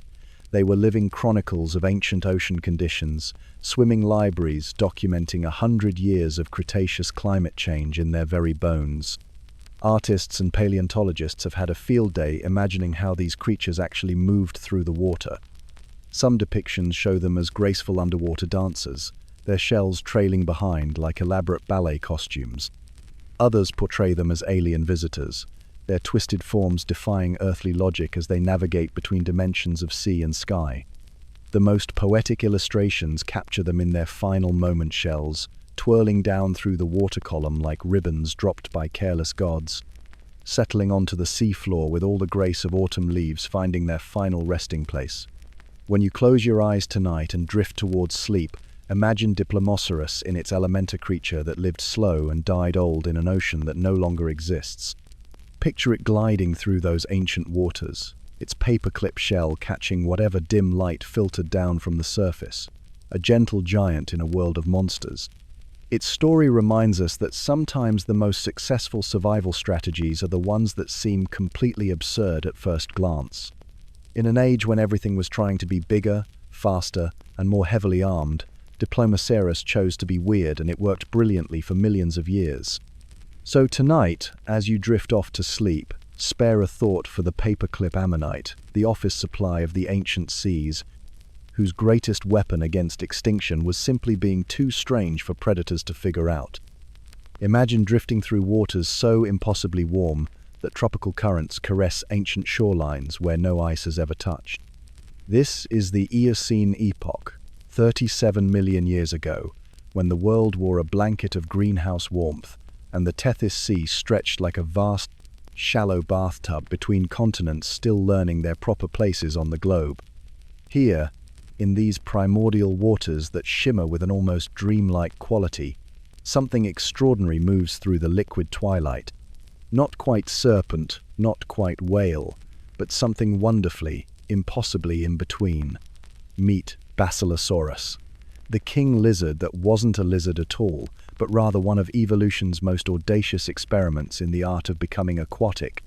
Picture, if you will, a creature that stretches nearly 60 feet from nose to tail, tip longer than most modern whales, yet built like nature's fever dream of what a sea serpent should be. Its body undulates through the water with an almost hypnotic rhythm, a living sine wave that cuts through currents with surprising grace despite its seemingly unwieldy proportions. The spine of Basilosaurus tells a story written in vertebrae dozens upon dozens of them, creating a backbone so elongated it seems to defy the usual mammalian blueprint. Each vertebra connects to the next in an endless chain of possibility, allowing this ancient leviathan to move through water like a massive, warm-blooded eel. The backbone ripples and flows, creating waves of motion that push against the sea in slow, powerful undulations. But here's where things become delightfully stranger-tucked beneath this serpentine torso. Almost as an evolutionary afterthought are the tiniest hind limbs you can imagine. These vestigial legs, complete with ankles and toes, dangle uselessly in the current, like nature's own fossilized memory of a time when Basilosaurus's ancestors walked on solid ground. They're no bigger than a modern dog's paw, absurdly small against the creature's massive frame, yet they tell us something profound about the journey from land to sea. At the rear of this magnificent beast, evolution had already begun perfecting one of its greatest innovations, the whale tail. These early flukes, horizontal paddles that beat up and down in the distinctly mammalian way, mark Basilosaurus as a true pioneer in the art of aquatic locomotion. Gone forever was the side-to-side swimming motion of fish and reptiles. Here was something new, something that would eventually power the greatest animals ever to grace our planet. When scientists first unearthed these incredible skeletons in the American South during the 1830s, they faced a taxonomic puzzle that would take decades to solve. The elongated vertebrae, the serpentine proportions, the sheer alien nature of the beast, everything screamed reptile to the fossil hunters of the day. They christened it Basilosaurus, the king lizard, and for years it was presented to the world as evidence of ancient sea serpents that once terrorized primordial oceans. Only gradually, through painstaking analysis and growing understanding of mammalian anatomy, did the truth emerge. Those supposedly reptilian bones contained subtle but unmistakable signatures of warm-blooded life. The skull, when properly reconstructed, revealed mammalian teeth differentiated, specialized tools for grasping and tearing, rather than the uniform spikes of a reptilian predator. The ear bones spoke of creatures that could hear in ways no reptile ever could. In the hunting grounds of the Eocene seas, Basilosaurus moved with a predatory elegance that echoed behaviors we recognize in modern orcas, though slowed to the dreamlike pace of deep history. These ancient whales were apex predators, their elongated jaws packed with teeth, designed for seizing smaller whales and marine mammals that shared their prehistoric waters. Imagine the hunt unfolding in slow motion through murky waters, Basilosaurus approaching its prey with undulating grace, massive head swaying hypnotically from side to side as it closed the distance. The attack, when it came, was swift despite the creature's seemingly cumbersome build. Those powerful jaws could snap shut with bone-crushing force, while the serpentine body coiled and thrashed, subduing prey in a display that would have been both beautiful and terrifying to witness. Unlike the cooperative hunting strategies of modern orcas, Basilosaurus was likely a solitary hunter, a lone sea dragon cruising warm currents in search of whatever unfortunate creatures crossed its path. Its hunting style was pure opportunism, chase, seize, devour repeated across millions of years in the endless cycle of predator and prey. As our journey through time draws us away from these ancient seas, we find ourselves in a place where Basilosaurus bones still tell their stories, Egypt's Valley of the Whales, where the desert sands have preserved an underwater graveyard from a time when seas covered what is now bone-dry land. Here, in this paleontological wonderland, complete skeletons lie scattered like sleeping giants, their bones catching the light of modern suns, glittering with the weight of deep time. In these fossilized remains, we see not just the story of one remarkable creature, but a chapter in evolution's greatest romance, return of mammals to the sea, and their transformation into the ocean giants we know today. Basilosaurus, the serpent that wasn't, the lizard that was never a lizard, the whale before whales truly learned to be Whalesar bridge between worlds, forever frozen in stone and time. Picture this. You're floating in the twilight zone of an ancient ocean, maybe 20 million years ago, when the world was warmer and the seas stretched further across the continents. The water around you shifts from deep blue to an almost black void below, and somewhere in that darkness, a shadow moves. Not just any shadow, a shadow the size of a city bus, gliding with the kind of effortless grace that only comes from being the absolute ruler of your domain. This is Carcharocles megalodon, and if you think great whites are impressive, well, imagine scaling one up until it could swallow a small boat whole and still have room for dessert. We're talking about a shark that could reach lengths of up to 60 feet, though some estimates push even higher. To put that in perspective, if a megalodon were swimming in your local swimming pool, its tail would be hanging out one end while its head poked out the other. But here's where it gets really interesting and slightly terrifying. Those teeth. Oh, those magnificent, nightmare-inducing teeth. Each one could be up to 7 inches long, with serrations so pronounced you could literally cradle one in your palm like some sort of prehistoric letter opener. And Megalodon didn't just have a few of these monsters, it had rows upon rows, sometimes over 250 teeth in its mouth at any given time. Scientists have spent countless hours studying these dental marvels, building computer models to understand just how powerful that bite really was. The numbers they've come up with are, well, let's just say they're the kind of numbers that make you grateful megalodons are extinct. We're talking about a bite force of up to 40 pounds per square inch. To put that in context, a T-Rex, the king of the dinosaurs, could manage about 12,800 psi. A great white shark, already impressive enough to make most people think twice about ocean swimming, tops out around 40 psi. With that kind of crushing power, megalodons weren't just apex predators, they were ecosystem architects. They could crack through the ribs of early whales like you might break a wishbone at Thanksgiving. In fact, we found whale vertebrae with megalodon tooth marks embedded so deeply that the bone actually started healing around the tooth. Imagine surviving an encounter with one of these giants. But here's where the story takes a fascinating turn into the realm of cutting-edge science. In recent years, researchers have been examining something called enamel isotopes in megalodon teeth, basically the chemical signature left behind in the tooth enamel that can tell us about the shark's body temperature when it was alive. What they've discovered has revolutionized our understanding of these ancient predators. The isotope ratios suggest that megalodons might have been warm-blooded, or at least partially so, what scientists call mesothermic. This would have been a game-changer in the ancient oceans. While most sharks are cold-blooded and restricted by water temperature, a warm-blooded megalodon could have been active across a much wider range of environments and temperatures. Think about what this means. A 60-foot, warm-blooded shark with the metabolism to hunt actively in cooler waters, where its cold-blooded prey might be sluggish.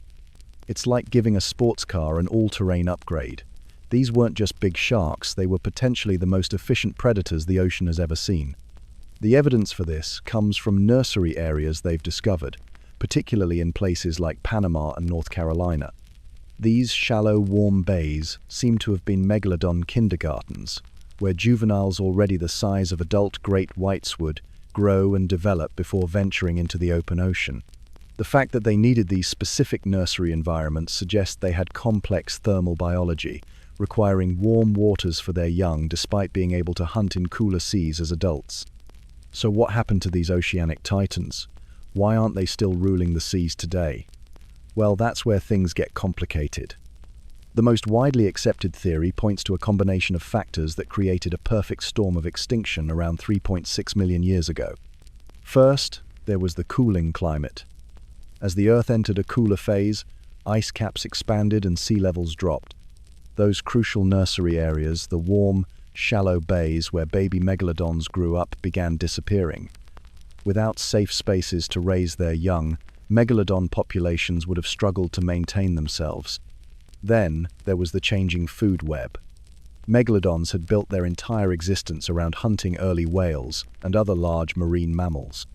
But as the oceans cooled, many of these prey species either went extinct or migrated to polar waters where megalodons might not have been able to follow effectively, even with their warm-blooded advantages. At the same time, new competitors were emerging. Smaller, more efficient predators like early great whites were evolving, potentially outcompeting megalodons for smaller prey while avoiding direct confrontation with the giants. Some scientists also point to the closure of the Central American Seaway, the ancient waterway that connected the Atlantic and Pacific Oceans, where Panama now sits. This geological event would have disrupted ocean currents and further changed the marine ecosystem that megalodons depended on. And so, gradually, these rulers of the ancient seas faded away, leaving behind only their teeth scattered across the ocean floor like stone petals from some impossible flower. Today, beachcombers still find these teeth washed up on shores around the world, each one a reminder of when monsters truly did lurk in the deep. When the shadow of jaws large enough to engulf a car cruised through waters that seem almost tame by comparison today. Picture yourself drifting beneath the fog-wrapped swells of the Arctic Ocean, where the water glows with a peculiar copper light as dawn breaks through the mist above. The sea here moves with an ancient rhythm, slow and hypnotic, carrying secrets that have remained hidden beneath layers of ice and legend for millions of years. In these frigid depths, where the boundary between dream and reality blurs like watercolors bleeding into wet paper, dwells one of nature's most ethereal giants, a creature, so delicate yet magnificent that it seems conjured from the imagination of a particularly creative deity with a fondness for silk scarves and underwater ballet. The lion's mane jellyfish emerges from the murky depths like a living constellation, its bell stretching wider than a city bis. Imagine that for a moment, a jellyfish the size of a vehicle, pulsing through the water with the grace of a slow-motion firework. The largest specimens can reach bell diameters of over 2 meters, their translucent dome rippling with each gentle contraction like a massive, breathing umbrella made of living glass.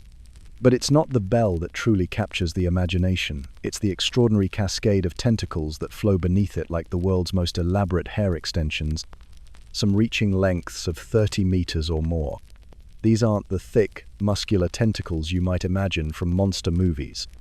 No, these are gossamer fine threads, delicate as spun silk, floating through the water like the trailing dress of some underwater empress. Each tentacle is lined with thousands upon thousands of microscopic stinging cells called cnidocytes, creating what essentially amounts to a drifting net of tiny harpoons. The tentacles move with an almost hypnotic undulation, flowing and swaying in the current like seaweed in a gentle breeze. Except this seaweed can deliver a sting that ranges from mildly irritating to genuinely concerning, depending on your sensitivity and the size of your jellyfish friend.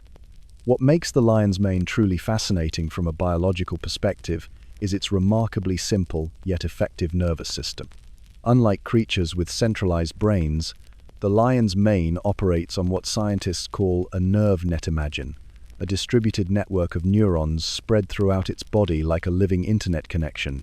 This decentralized system allows the jellyfish to respond to stimuli and coordinate movement without the need for a command center, making it one of nature's earliest experiments in collective intelligence. The nerve net processes information about pressure, light, and chemical signals, helping the jellyfish navigate its three-dimensional world with surprising effectiveness. The lion's mane also possesses a subtle bioluminescence, though it's not the flashy light show you might expect. Instead, it produces a soft, ghostly glow that's barely perceptible like moonlight filtered through frosted glass. This gentle luminescence may serve as communication, defense, or simply as a byproduct of its metabolic processes. Scientists aren't entirely certain, which adds to the creature's air of mystery. During the Victorian era, when seaside holidays were becoming fashionable and beachcombing was considered a refined pursuit, encounters with lion's mane jellyfish became the stuff of both scientific papers and sensational newspaper accounts. British naturalists wrote extensively about finding these magnificent creatures washed up on beaches, their tentacles forming intricate patterns in the sand like some alien script. One particularly memorable account from 1895 describes a specimen found on a Scottish beach with tentacles so long that they had to be carefully untangled before the creature could be properly measured. Perhaps the most famous literary appearance of the lion's mane jellyfish comes courtesy of Sir Arthur Conan Doyle in his Sherlock Holmes adventure, The Adventure of the Lion's Mane. In this story, the great detective encounters a mysterious death that initially baffles even his considerable deductive powers. The victim appears to have been killed by some invisible assailant, leaving only strange welts across his body. Holmes eventually deduces that the culprit was a lion's mane jellyfish, describing it as that terrible creature with its long, deadly tentacles. While Doyle took some creative liberties with the jellyfish's lethality for dramatic effect, his description of the creature's appearance was remarkably accurate, painting it as a tangled mass, like the bank of seaweed which sailors know as seagrass. As night falls over our Arctic waters, picture our lion's mane jellyfish pulsing slowly through the darkness, its bell contracting and expanding with the steady rhythm of a sleeping giant's heartbeat. The soft, copper glow of its bioluminescence creates tiny halos in the water around it, like a lighthouse lantern dimmed to its lowest setting and cast adrift in an endless sea. Its tentacles trail behind and below in a mesmerizing dance, occasionally catching microscopic prey in their silken snares as the creature continues its eternal journey through the cold, dark waters. In the sleepy haze of the deep Arctic night, where ice crystals form and dissolve in the water like scattered diamonds, the lion's mane jellyfish drifts onward, a living ghost ship sailing through liquid space, its tentacles streaming like silk banners in the current, carrying forward a design so ancient and elegant that it has remained virtually unchanged for hundreds of millions of years, a testament to the perfect simplicity of existence itself. Picture yourself sinking past the 1,000-meter mark, where sunlight hasn't touched water in geological ages.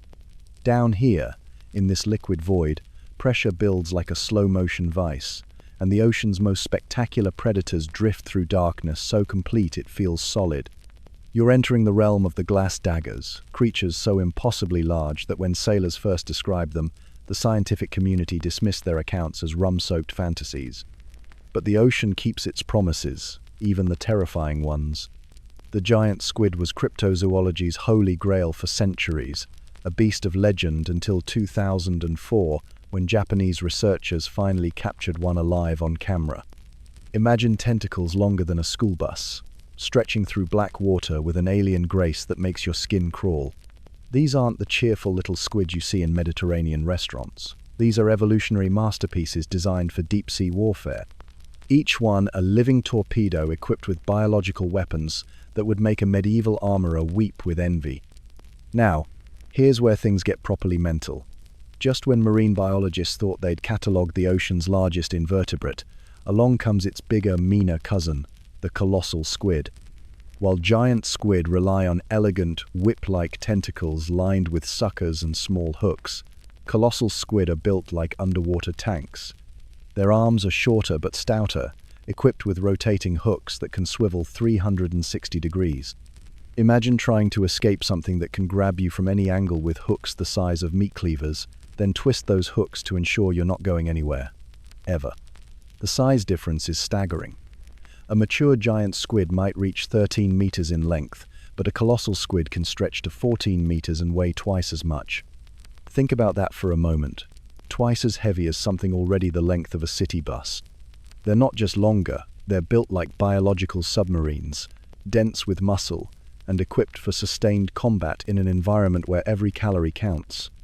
But perhaps the most unsettling feature isn't their size or their weapons, it's their eyes. Both species sport the largest eyes in the animal kingdom, each eyeball roughly the size of a dinner plate. Not a side plate, not a dessert dish, a full dinner plate. These organs aren't just big for show, they're evolutionary marvels, packed with light-gathering cells so sensitive they can detect the faintest bioluminescent flicker from hundreds of meters away. In absolute darkness, these eyes can spot the silhouette of a sperm whale passing overhead, blocking out what little ambient light filters down from impossibly far above. The physics of deep-sea vision is genuinely mind-bending. At these depths, light behaves differently, and these squid have evolved eyes that function like biological satellites, tracking movement patterns that would be invisible to any surface creature. They can distinguish between the thrashing of an injured whale and the steady pulse of a healthy one, calculating approach vectors with the precision of a guided missile system. For decades, our only evidence of these titans came from fragmentary remains found in sperm whale stomachs, or the occasional tentacle washing up on a beach like some Lovecraftian calling card. Then submersibles changed everything. The first live footage of giant squid in their natural habitat revealed creatures moving with an almost choreographed precision, their tentacles flowing through water with hypnotic rhythm. Watching them hunt is like observing an underwater ballet, if ballets involved 40-foot predators armed with razor-sharp hooks. The evidence of their battles with sperm whales reads like a forensic report from another planet. Whale carcasses bear circular scars the size of dinner plates, sucker marks that tell stories of epic underwater confrontations.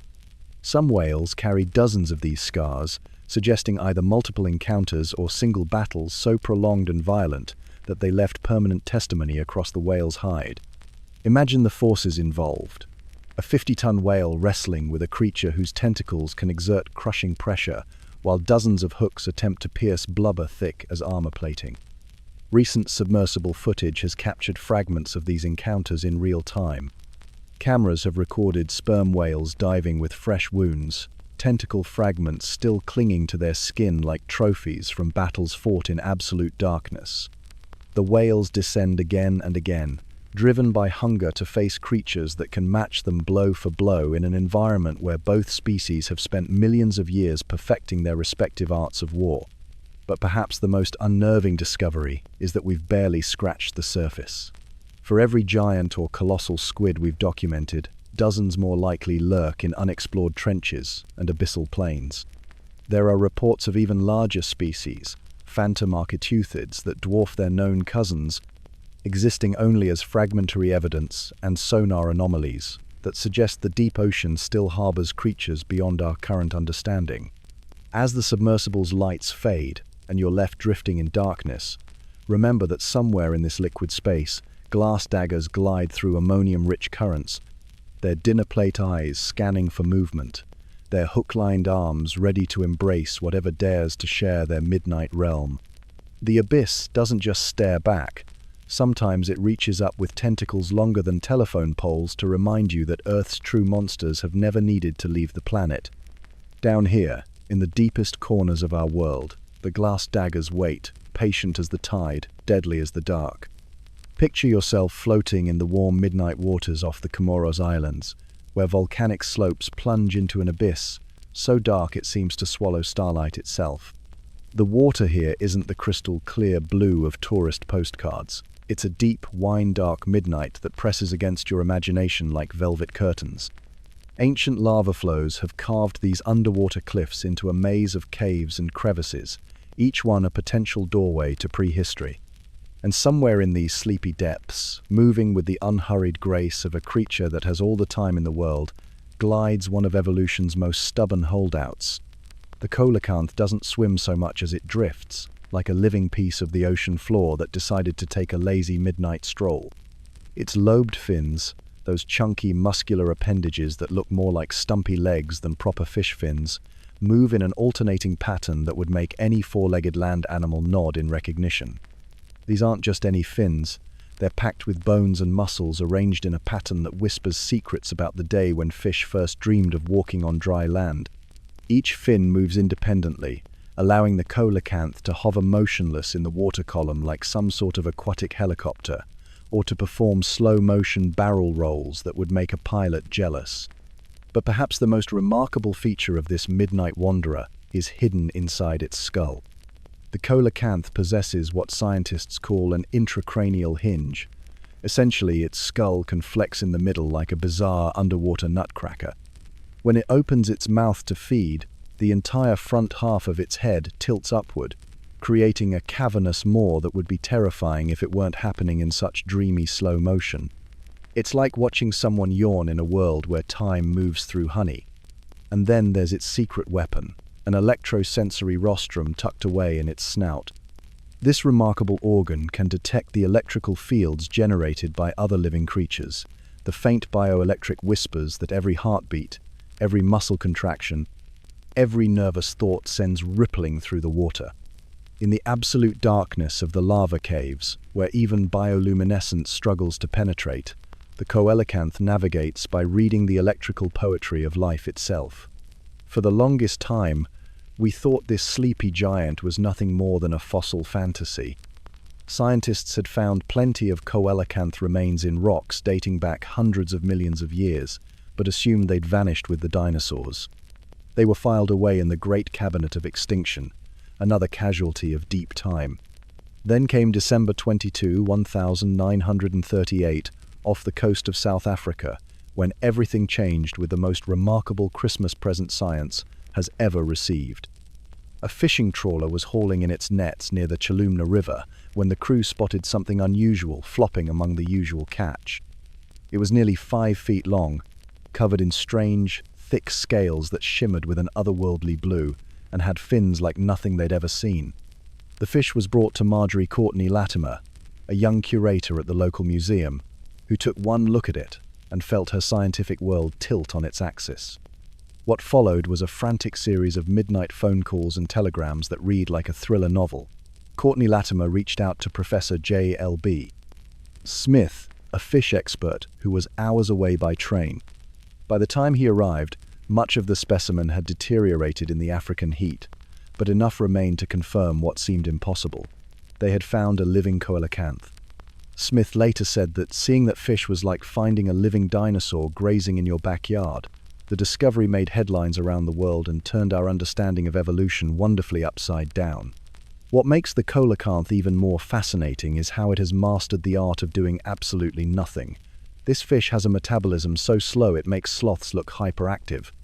Its heart beats maybe once every few seconds, pumping blood through a body that operates on geological time. It's like a biological clock that ticks once every sleepy hour, conserving energy with the patience of stone. The coelacanth can go months without eating, drifting through its lava cave kingdom in a state that resembles a waking dream more than active hunting. They live in water so deep that sunlight is nothing more than a distant memory, in temperatures that hover just above the point where your breath would fog if you could somehow breathe down there. The pressure at those depths would crush most surface dwellers like empty soda cans, but the coelacanth simply exists. It has found its perfect niche in the spaces between land and sea, between past and present, between the quick and the dead. As dawn approaches and the volcanic slopes catch the first whispers of filtered sunlight, our midnight swimmer retreats deeper into its rocky sanctuary. Those cobalt scales, which seem to glow with their own inner light in the darkness, now fade and blend with the shadows of the cave walls. The coelacanth settles into another day of patient waiting, its lobed fins tucked beneath it like a sleeper pulling up covers. In a world obsessed with speed and change, it reminds us that sometimes the greatest victory is simply enduring. And there it waits, in its midnight grotto, a living bridge to times so ancient that the very rocks were young when its ancestors first stirred. The coelacanth, proof that sometimes the most incredible discoveries are the ones that refuse to stay extinct. Picture yourself suspended in absolute darkness, where the weight of a mile of ocean presses down like a geological blanket. Here, along the continental slopes where the seafloor drops away into nothingness, something extraordinary glides through waters so deep that sunlight becomes merely a theoretical concept. At 1,200 meters beneath the waves, in a realm where pressure would crush surface dwellers in milliseconds, lives one of evolution's most haunting masterpieces, the goblin shark, a creature so otherworldly it seems borrowed from fever dreams. This is no ordinary predator. The goblin shark exists in a state of perpetual twilight, drifting through an alien landscape where volcanic vents punctuate the endless darkness and strange chemistries bubble up from Earth's interior. Down here, the rules of surface life dissolve like salt in seawater. Color becomes meaningless when no light exists to reveal it, yet this ancient hunter wears its pallor like a badge of distinction, a ghostly beacon in the abyss.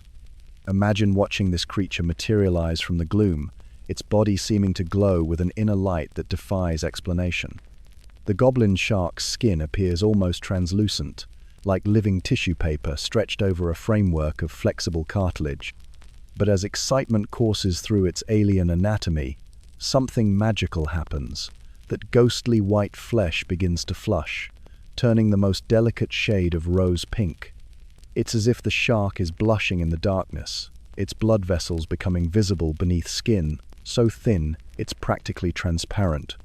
This pink-tinged phantom measures up to 12 feet in length, though specimens vary dramatically in size. Its body tapers to an impossibly slender profile, built for gliding rather than speed. The cartilaginous skeleton that supports this ethereal form lacks the rigid structure of bone, allowing the shark to compress and flex in ways that would shatter conventional anatomy. Every movement flows like liquid mercury, a undulation so smooth it seems to defy the physics of underwater locomotion. But the goblin shark's most spectacular feature lies hidden behind that innocent, translucent mask.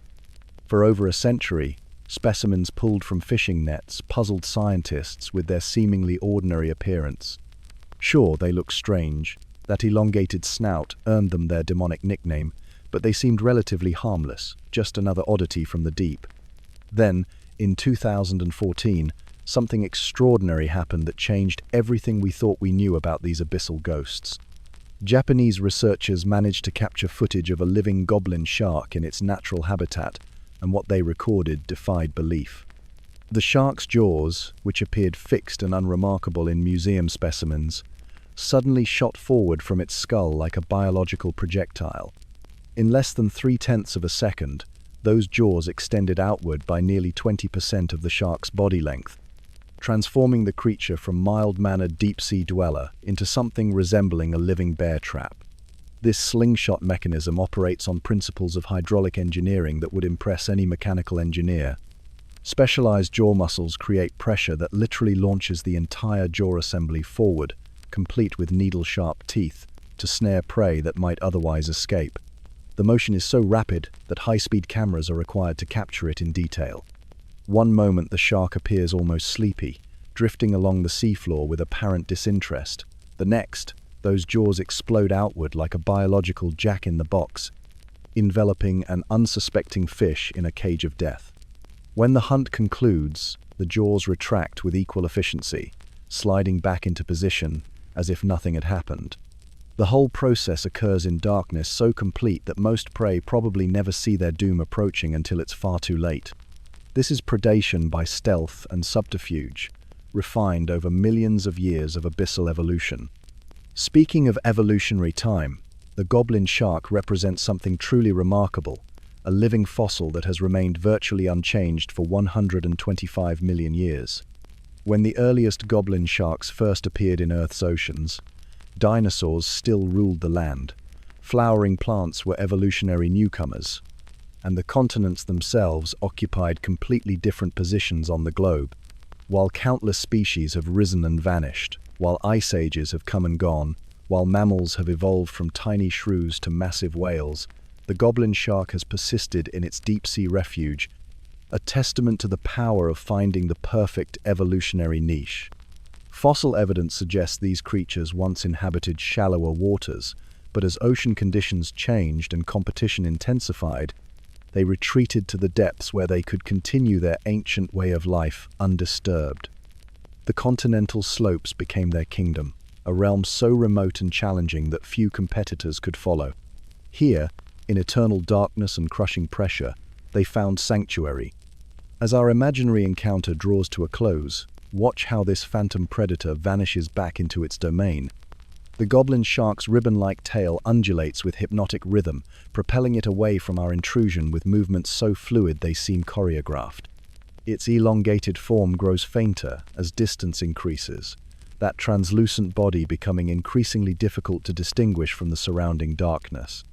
Soon, all that remains visible is the gentle spiral of sediment disturbed by its passage, volcanic silt swirling in lazy clouds before settling back to the seafloor.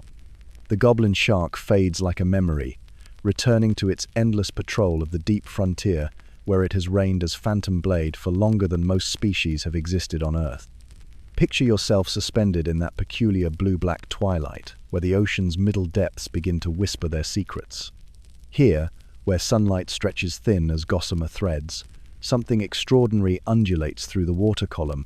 Follow these silver coils as they weave between the sun shafts, their impossible length catching and releasing light like a living ribbon blown by some underwater wind. This is no ordinary fish darting between coral gardens or schooling in tight formations.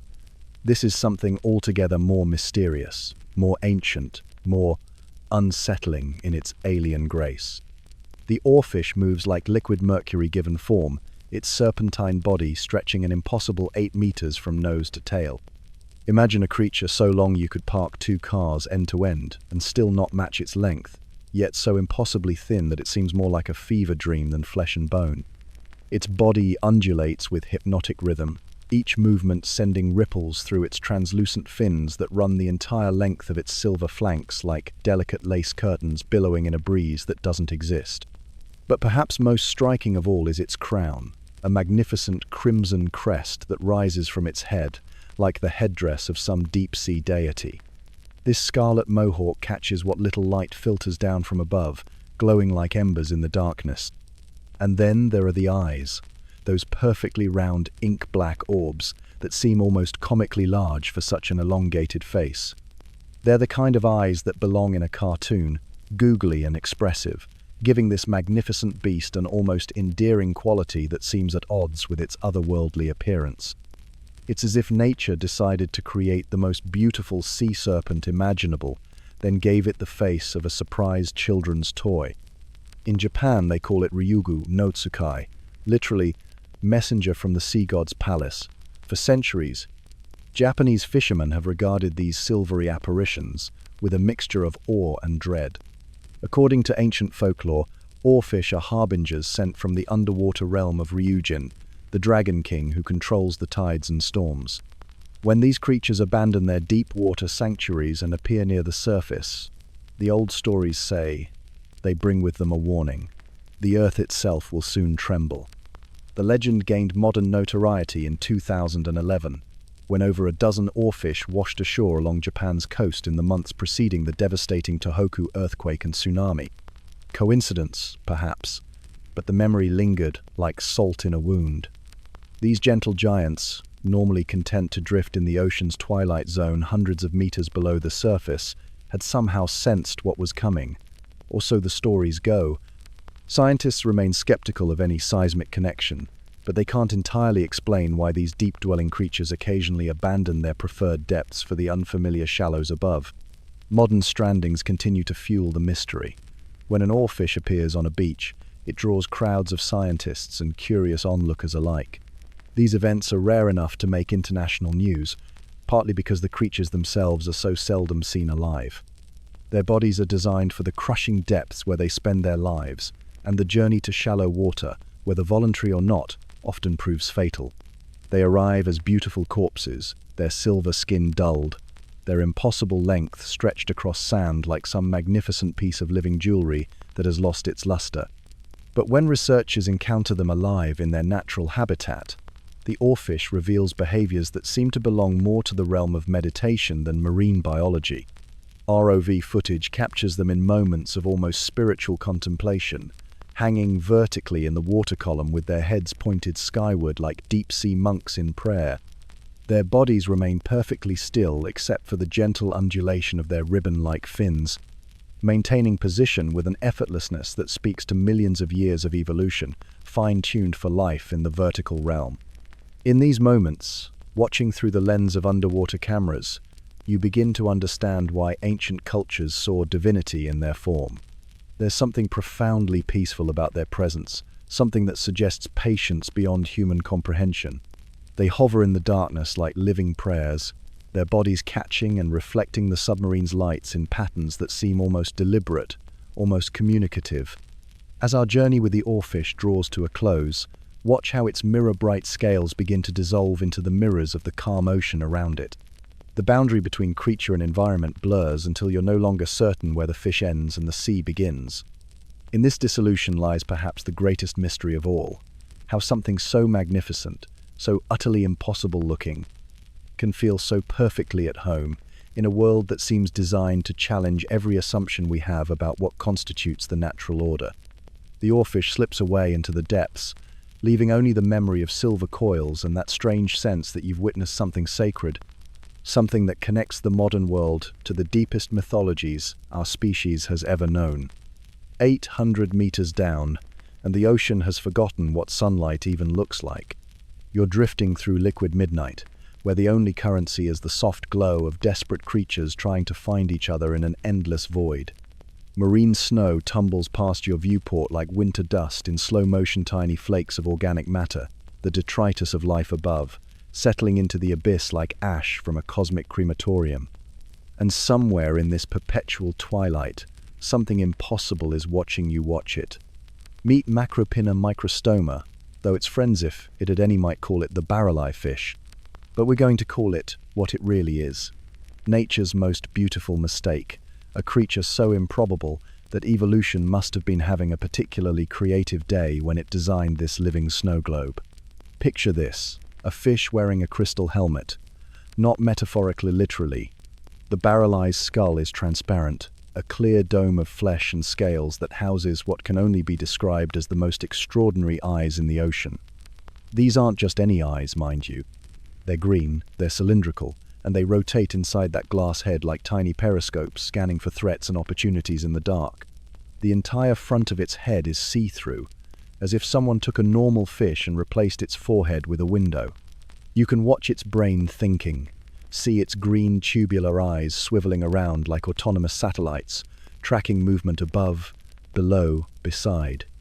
It's simultaneously the most beautiful and most unnerving thing you'll encounter in the deeper fish, that looks like it was designed by a committee of alien architects who'd only heard fish described to them secondhand.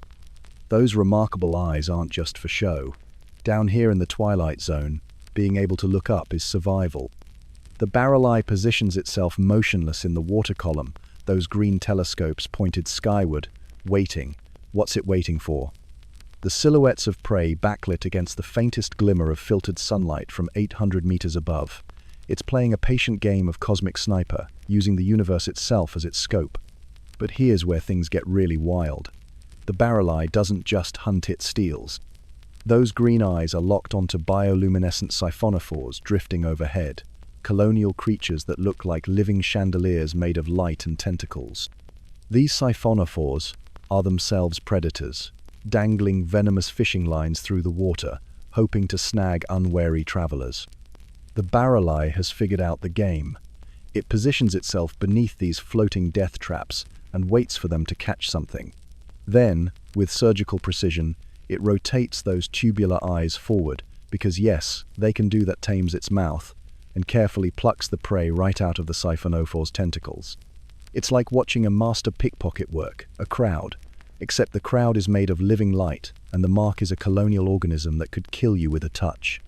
Imagine the coordination required.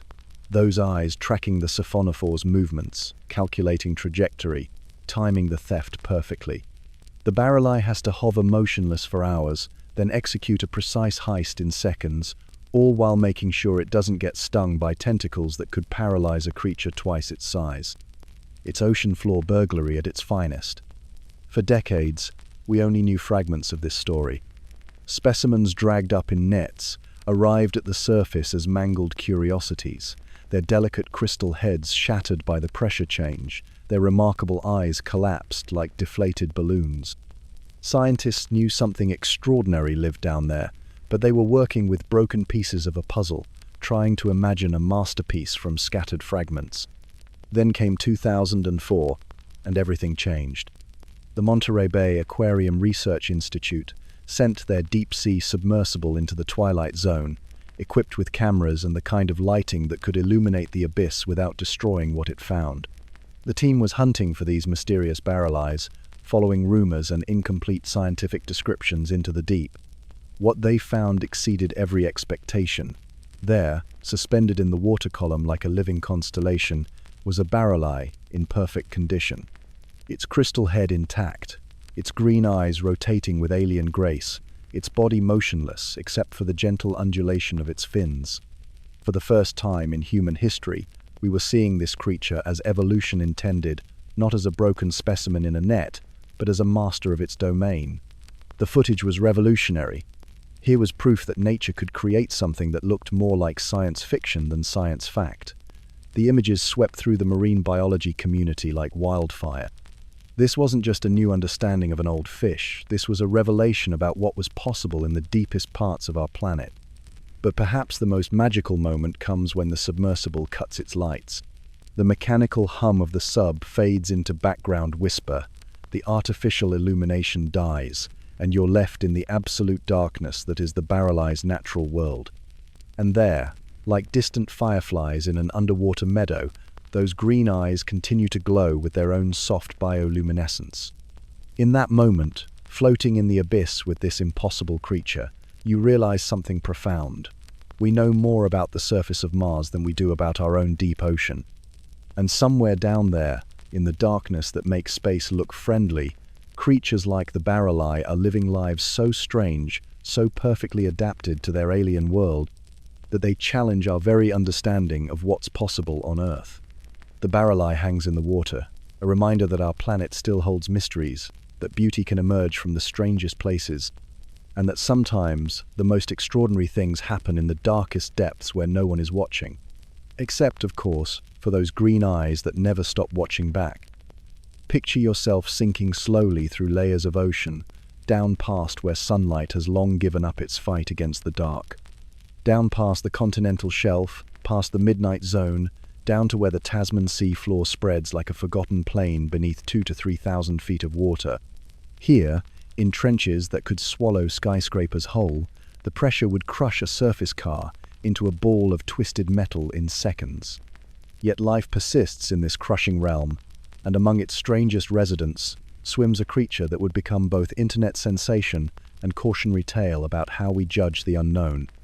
The blobfish exists in a world where pressure reigns supreme. Every square inch of these depths bears the weight of nearly 100 atmospheres. Imagine a small elephant balanced on your thumbnail, then multiply that force across every surface.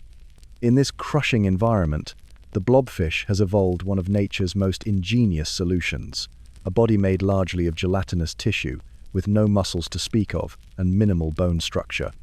Its flesh is less dense than water itself, allowing it to drift through the abyssal plains like a living cloud, perfectly calibrated to exist in harmony with the immense forces that would destroy most surface life.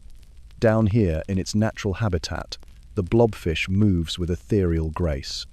Its gelatinous body undulates gently as it hovers just above the seafloor, mouth agape, waiting for small crustaceans and marine snow to drift within reach. There's something almost meditative about its existence. No frantic swimming, no desperate hunting, just patient suspension in the dark water column. Its pale pink flesh catches what little bioluminescent light filters through these depths, creating an otherworldly glow that speaks to the alien beauty of the deep ocean. But then comes the moment that changed everything for our gelatinous friend. Commercial trawling nets, dragged across the deep ocean floor, occasionally capture these pressure-adapted beings. As the nets ascend through thousands of feet of water, something tragic happens.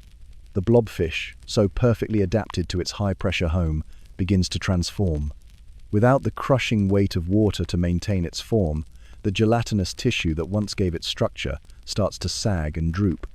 The elegant creature of the depths becomes something entirely different, a deflated, misshapen mass that bears little resemblance to its true form. By the time it reaches the surface, the blobfish has become the droopy, pink blob that captured the internet's attention. Photographs of these unfortunate specimens spread across social media like wildfire, accompanied by captions about nature's supposed mistakes and evolutionary failures. The transformation from graceful deep-sea dweller to surface curiosity was complete, but it told only half the story. What people saw wasn't a living creature in its element, but rather the sad remains of something pulled violently from the only world where it made sense. The phenomenon reached its peak in 2013 when the Ugly Animal Preservation Society held a vote to find the world's ugliest animal. The blobfish, represented by those same deflated surface photos, won by a landslide. Suddenly, this gentle deep-sea drifter had become a meme, a punchline, the poster child for creatures that evolution supposedly got wrong. T-shirts were printed, internet comments, sections filled with jokes, and the blobfish found itself thrust into a spotlight it never asked for and certainly never evolved to handle. Yet this fame, however unflattering, served an unexpected purpose. Scientists and marine conservationists seized the moment to educate the public about deep-sea adaptations and the challenges these creatures face. They explained that calling the blobfish ugly was like judging a deep-sea diver by how they looked if suddenly teleported to the surface of Mars. The context was everything. The blobfish wasn't nature's mistake. It was a masterpiece of adaptation to one of Earth's most extreme environments. The real tragedy wasn't the blobfish's appearance, but our inability to see it in its proper context. In the crushing depths where it belongs, surrounded by the eternal night of the deep ocean, the blobfish is perfectly suited to its world. Its gelatinous body allows it to exist without the energy-expensive muscles and swim bladders that other fish require. It's a creature that has found peace in the deep, content to drift through the darkness in a way that most surface dwellers could never achieve. Perhaps there's something we can learn from the blobfish about judgment and context. In our rush to categorize and compare, we often miss the quiet dignity of creatures living lives completely unlike our own. The blobfish doesn't need our approval or understanding. It simply is, perfectly adapted to a world we'll never truly know. So tonight, as you settle into sleep, imagine the blobfish return to its realm of crushing darkness and eternal silence. See it not as the droopy meme, but as it truly is, a pale ghost drifting through trenches older than continents, at peace in the deep where pressure becomes not a burden, but the very foundation of existence. In those depths, form follows function with elegant simplicity, and the blobfish reigns in its gelatinous glory, far from the harsh judgment of surface light. Picture yourself wading through crystal-clear shallows of a coral reef at high noon. The water barely reaches your knees, warm and inviting, with dappled sunlight dancing through gentle ripples above. Schools of tiny fish dart between coral formations like living confetti, and everything seems peaceful, almost sleepy in the tropical heat.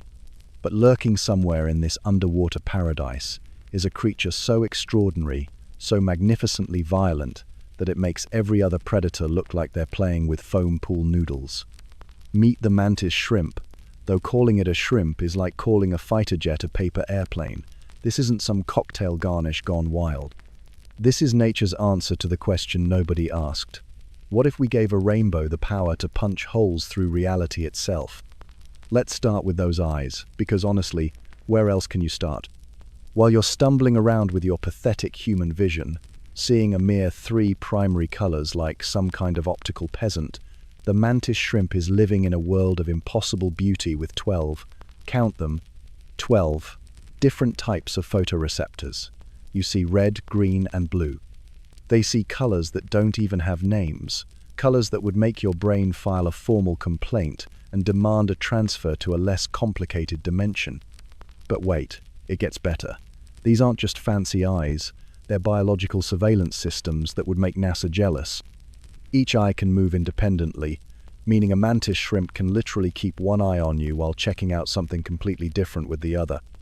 It's like having 2 security cameras that never need to coordinate their patrol routes. And the polarized vision?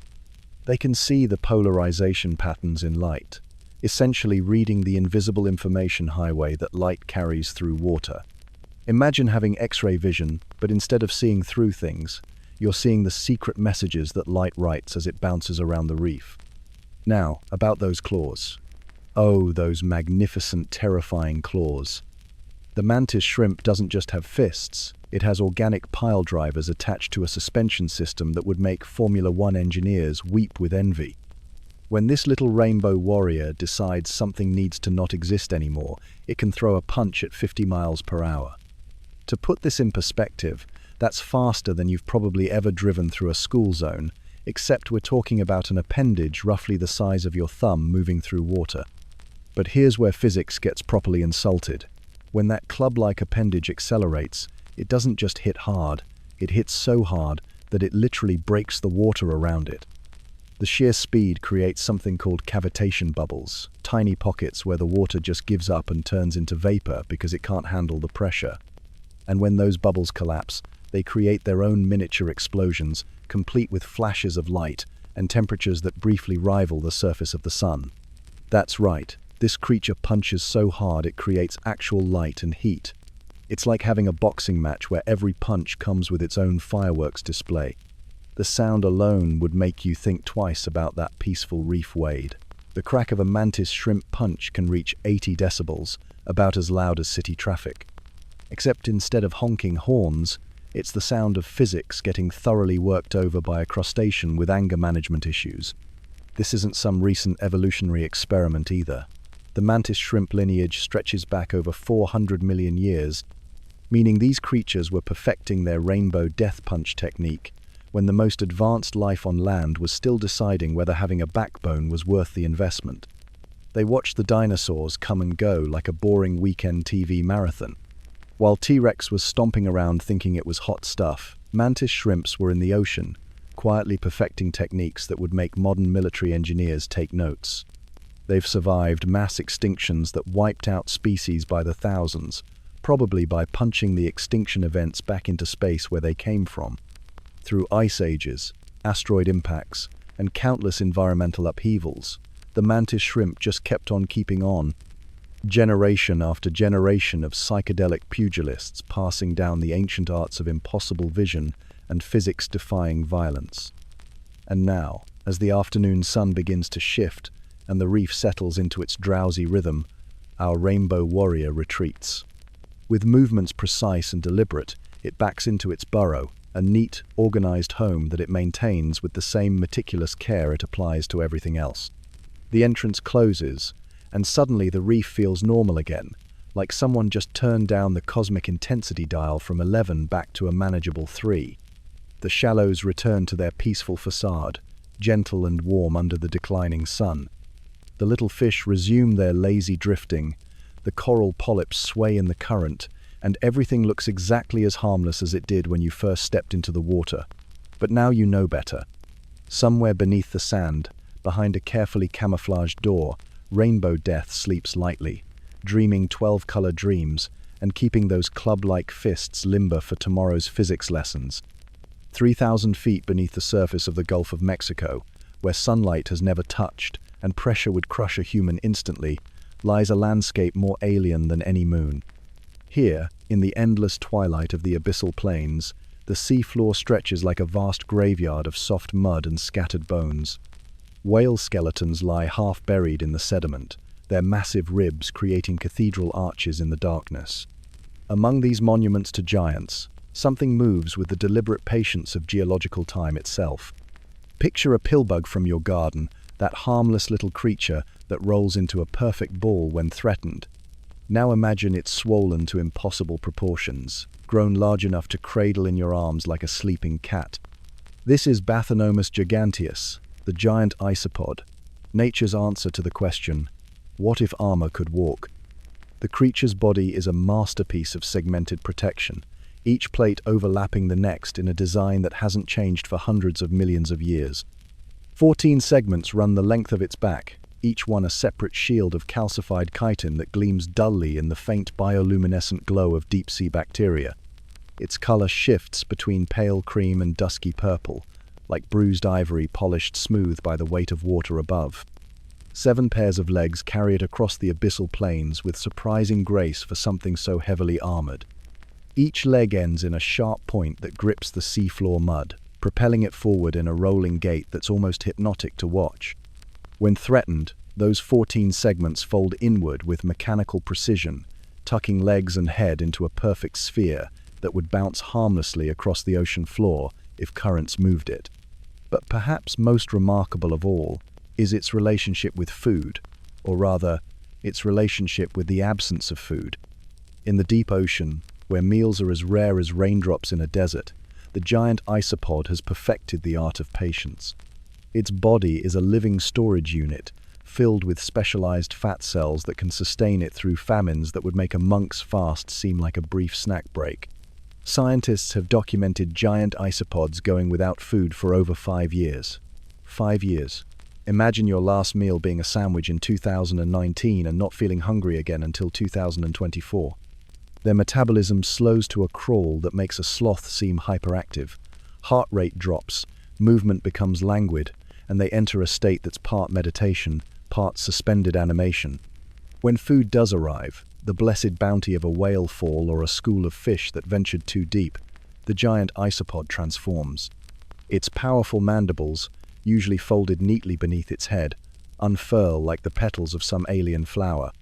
It approaches its meal with the gravity of a monk approaching prayer, each bite deliberate and meaningful. In aquariums around the world, marine biologists have captured this feeding behavior on camera, creating some of the most oddly mesmerizing footage in all of nature documentaries. The giant isopod approaches a fish with theatrical slowness, like a mime pretending to walk against invisible wind. It grasps the meal with its front legs, holding it steady, then begins the methodical process of consumption. Each bite is savored, processed, stored away in those precious fat reserves against the long hunger to come. Watching this ancient ritual, you begin to understand something profound about patience. While the surface world races through its frantic cycles of urgency and instant gratification, these creatures have mastered the art of the long game. They are living proof that sometimes the secret to survival isn't speed or aggression, but the simple wisdom of waiting. To hold a giant isopod, and yes, they're gentle enough that researchers sometimes do, is to hold something that feels like a warm loaf of bread given life.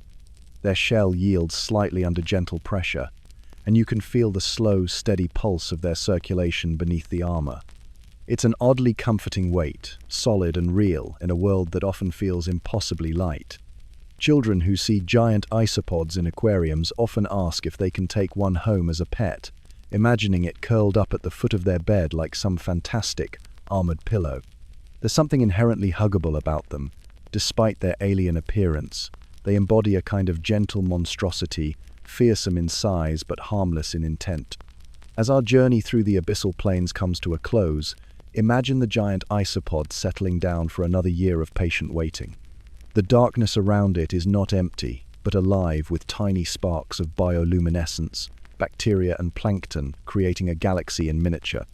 Chemical-eating microbes cluster around hydrothermal vents in the distance, converting the Earth's own heat into sustenance, painting the black water with their ethereal glow.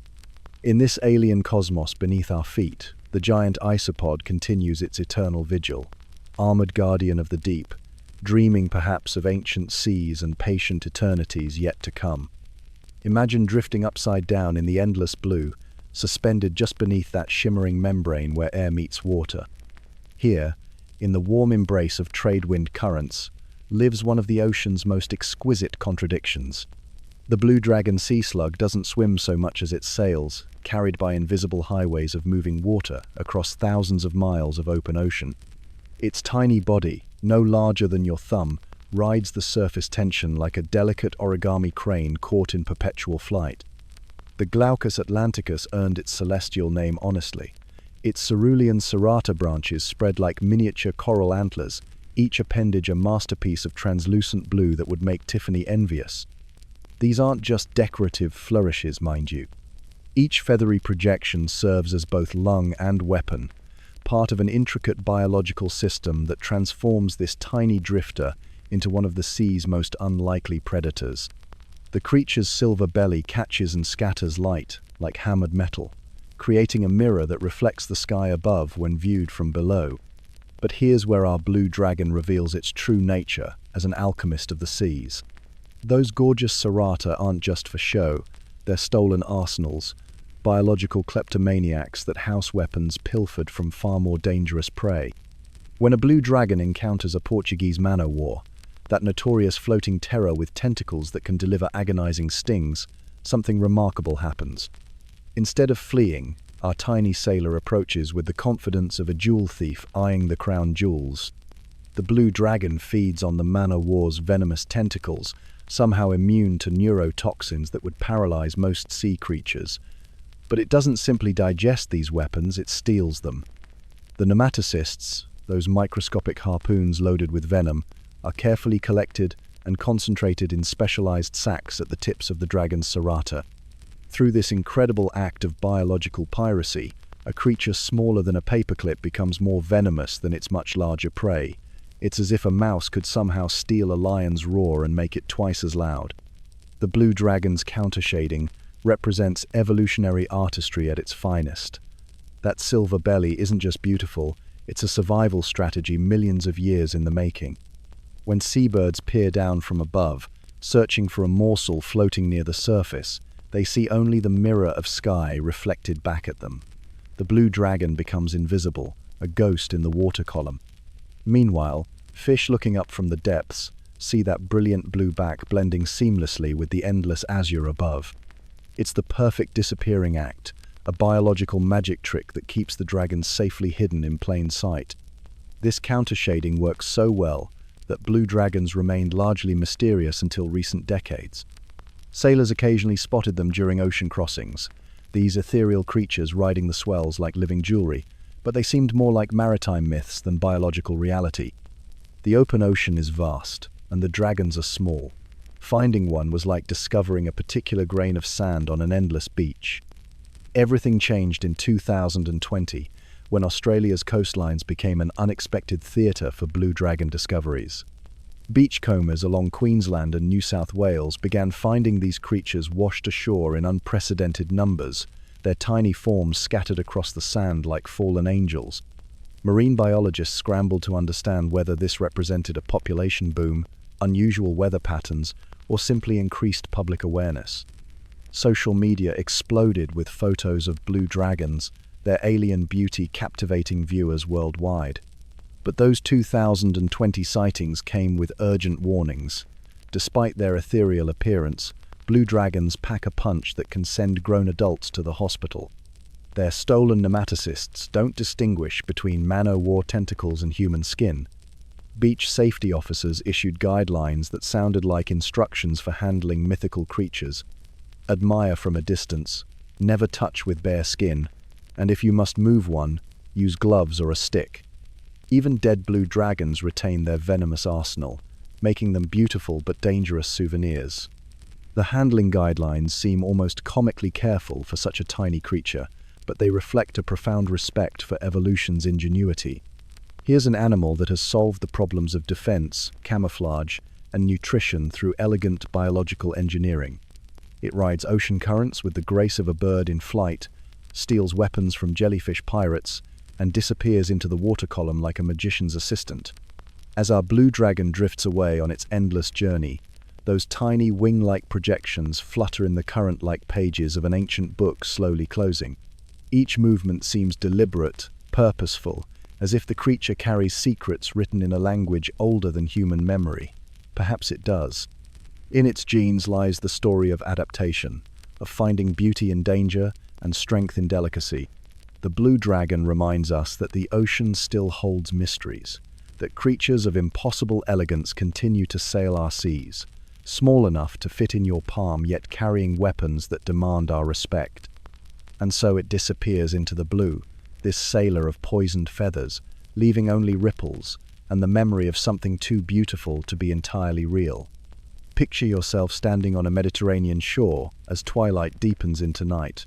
The waning moon casts silver ribbons across the darkening water, and somewhere in the gentle lapping of waves against ancient stones, candles flicker in sheltered tide pools like earthbound stars. The air carries salt and seaweed, that eternal perfume of places where land meets sea. You might think you're witnessing just another peaceful evening by the water, but you're actually standing at the threshold of one of nature's most profound mysteries. In these very waters, drifting with the rhythm of tides that have pulsed for millennia, lives a creature that has essentially solved the ultimate puzzle. While every other living thing on Earth marches inexorably toward death, this tiny wanderer has found a way to cheat the reaper entirely. It's not through medicine or technology or wishful thinking, but through a biological trick so extraordinary that it reads like science fiction. Meet Turritopsis dornii, the immortal jellyfish, a creature no wider than your fingernail that carries within its translucent coral-pink bell the secret to eternal life. When most animals reach the end of their life cycle, they simply die. But Turritopsis dornii, it hits the reset button. Imagine if you could reverse your aging process, not just slow it down, but actually run it backwards, like rewinding a lullaby. Picture yourself growing younger, your cells reorganizing, your entire body structure transforming until you become your younger self again, ready to start life anew. This isn't fantasy for our jellyfish friend, it's just Tuesday. The process begins when the adult Medusa faces stress, injury, starvation, or old age. Instead of accepting death like any reasonable creature might, it does something that should be impossible. Its bell begins to contract, its tentacles retracting like a flower closing at dusk. The jellyfish sinks to the seafloor and attaches itself to a surface. Then begins the most remarkable transformation in the animal kingdom. What happens next is called transdifferentiation, a word that sounds like it belongs in a wizard's spellbook but is actually cutting-edge science. The jellyfish's specialized adult cells, muscle cells, nerve cells, reproductive cells, essentially forget what they're supposed to be and transform into completely different types of cells. It's as if every actor in a play suddenly decided to switch roles mid-performance, and somehow the show not only continued, but started over from the beginning with a fresh cast. The Medusa literally reverses its development, becoming a polyp again, essentially transforming from its adult form back to its juvenile state. This newly formed polyp then grows and develops into a genetically identical jellyfish, which can repeat this process indefinitely. It's not resurrection, it's renovation on a cellular level. Scientists first discovered this remarkable ability in the 1990s, though the species itself was identified much earlier. Marine biologist Ferdinando Buero and his student Christian Sommer were studying hydrozoans in laboratory conditions when they noticed something that should have been impossible. The jellyfish that were supposed to die at the end of their reproductive cycle were instead reverting to their polyp stage. Initially, they thought it was a laboratory error. Animals don't reverse their life cycles. It's one of the fundamental rules of biology. You're born, you grow, you reproduce, you die. But Turritopsis dohrnii apparently never got that memo. Subsequent studies have confirmed this process occurs not just in laboratory conditions but in the wild. The jellyfish can repeat this cycle apparently without limit, making them theoretically immortal. They can still die from disease, predation, or environmental catastrophe, but aging itself cannot kill them. The implications for medical science are staggering. Researchers are intensively studying the cellular mechanisms behind transdifferentiation, hoping to unlock secrets that could revolutionize how we approach aging, cancer treatment, and regenerative medicine. If we could understand and harness even a fraction of this process, we might be able to regenerate damaged organs, reverse certain aspects of aging, or develop entirely new therapeutic approaches. The jellyfish achieves this through specific genes and proteins that control cellular identity. During transdifferentiation, these regulatory mechanisms essentially reprogram the cells, stripping away their specialized functions and returning them to a more primitive, flexible state. It's like reformatting a computer and installing a completely different operating system. Some scientists are exploring whether similar mechanisms exist in human cells, though in dormant or suppressed forms. Others are investigating how to artificially induce controlled transdifferentiation in damaged tissue. The research is still in its infancy, but the potential applications span from treating degenerative diseases to enhancing wound healing. Yet this discovery also raises profound ethical questions. If we could extend human life indefinitely, what would that mean for society, resources, relationships? Would immortality be a gift or a curse? The jellyfish doesn't grapple with these philosophical dilemmas. It simply is, drifting through ancient seas with the steady pulse of a heart that theoretically need never stop beating. As the Mediterranean night deepens and the candles in the tide pools burn lower, somewhere in the gentle currents, Turritopsis dohrnii continues its eternal dance. Born, living, dying, reborn, an endless cycle that mocks our understanding of mortality while offering whispers of possibilities we're only beginning to comprehend. The waves wash against the shore with that soft, eternal rhythm, carrying secrets written in salt and time, while above, the waning moon witnesses another night in an endless succession of nights. And somewhere in the darkness, barely visible to the human eye, the immortal jellyfish pulses onward through waters that have known countless tides, its translucent body, a living contradiction, proof that in nature's vast imagination, even death itself is negotiable. The gentle tidal hush carries its perpetual heartbeat into the night, a rhythm that began long before us and may continue long after. A quiet reminder that the ocean still holds mysteries that challenge everything we think we know about life itself.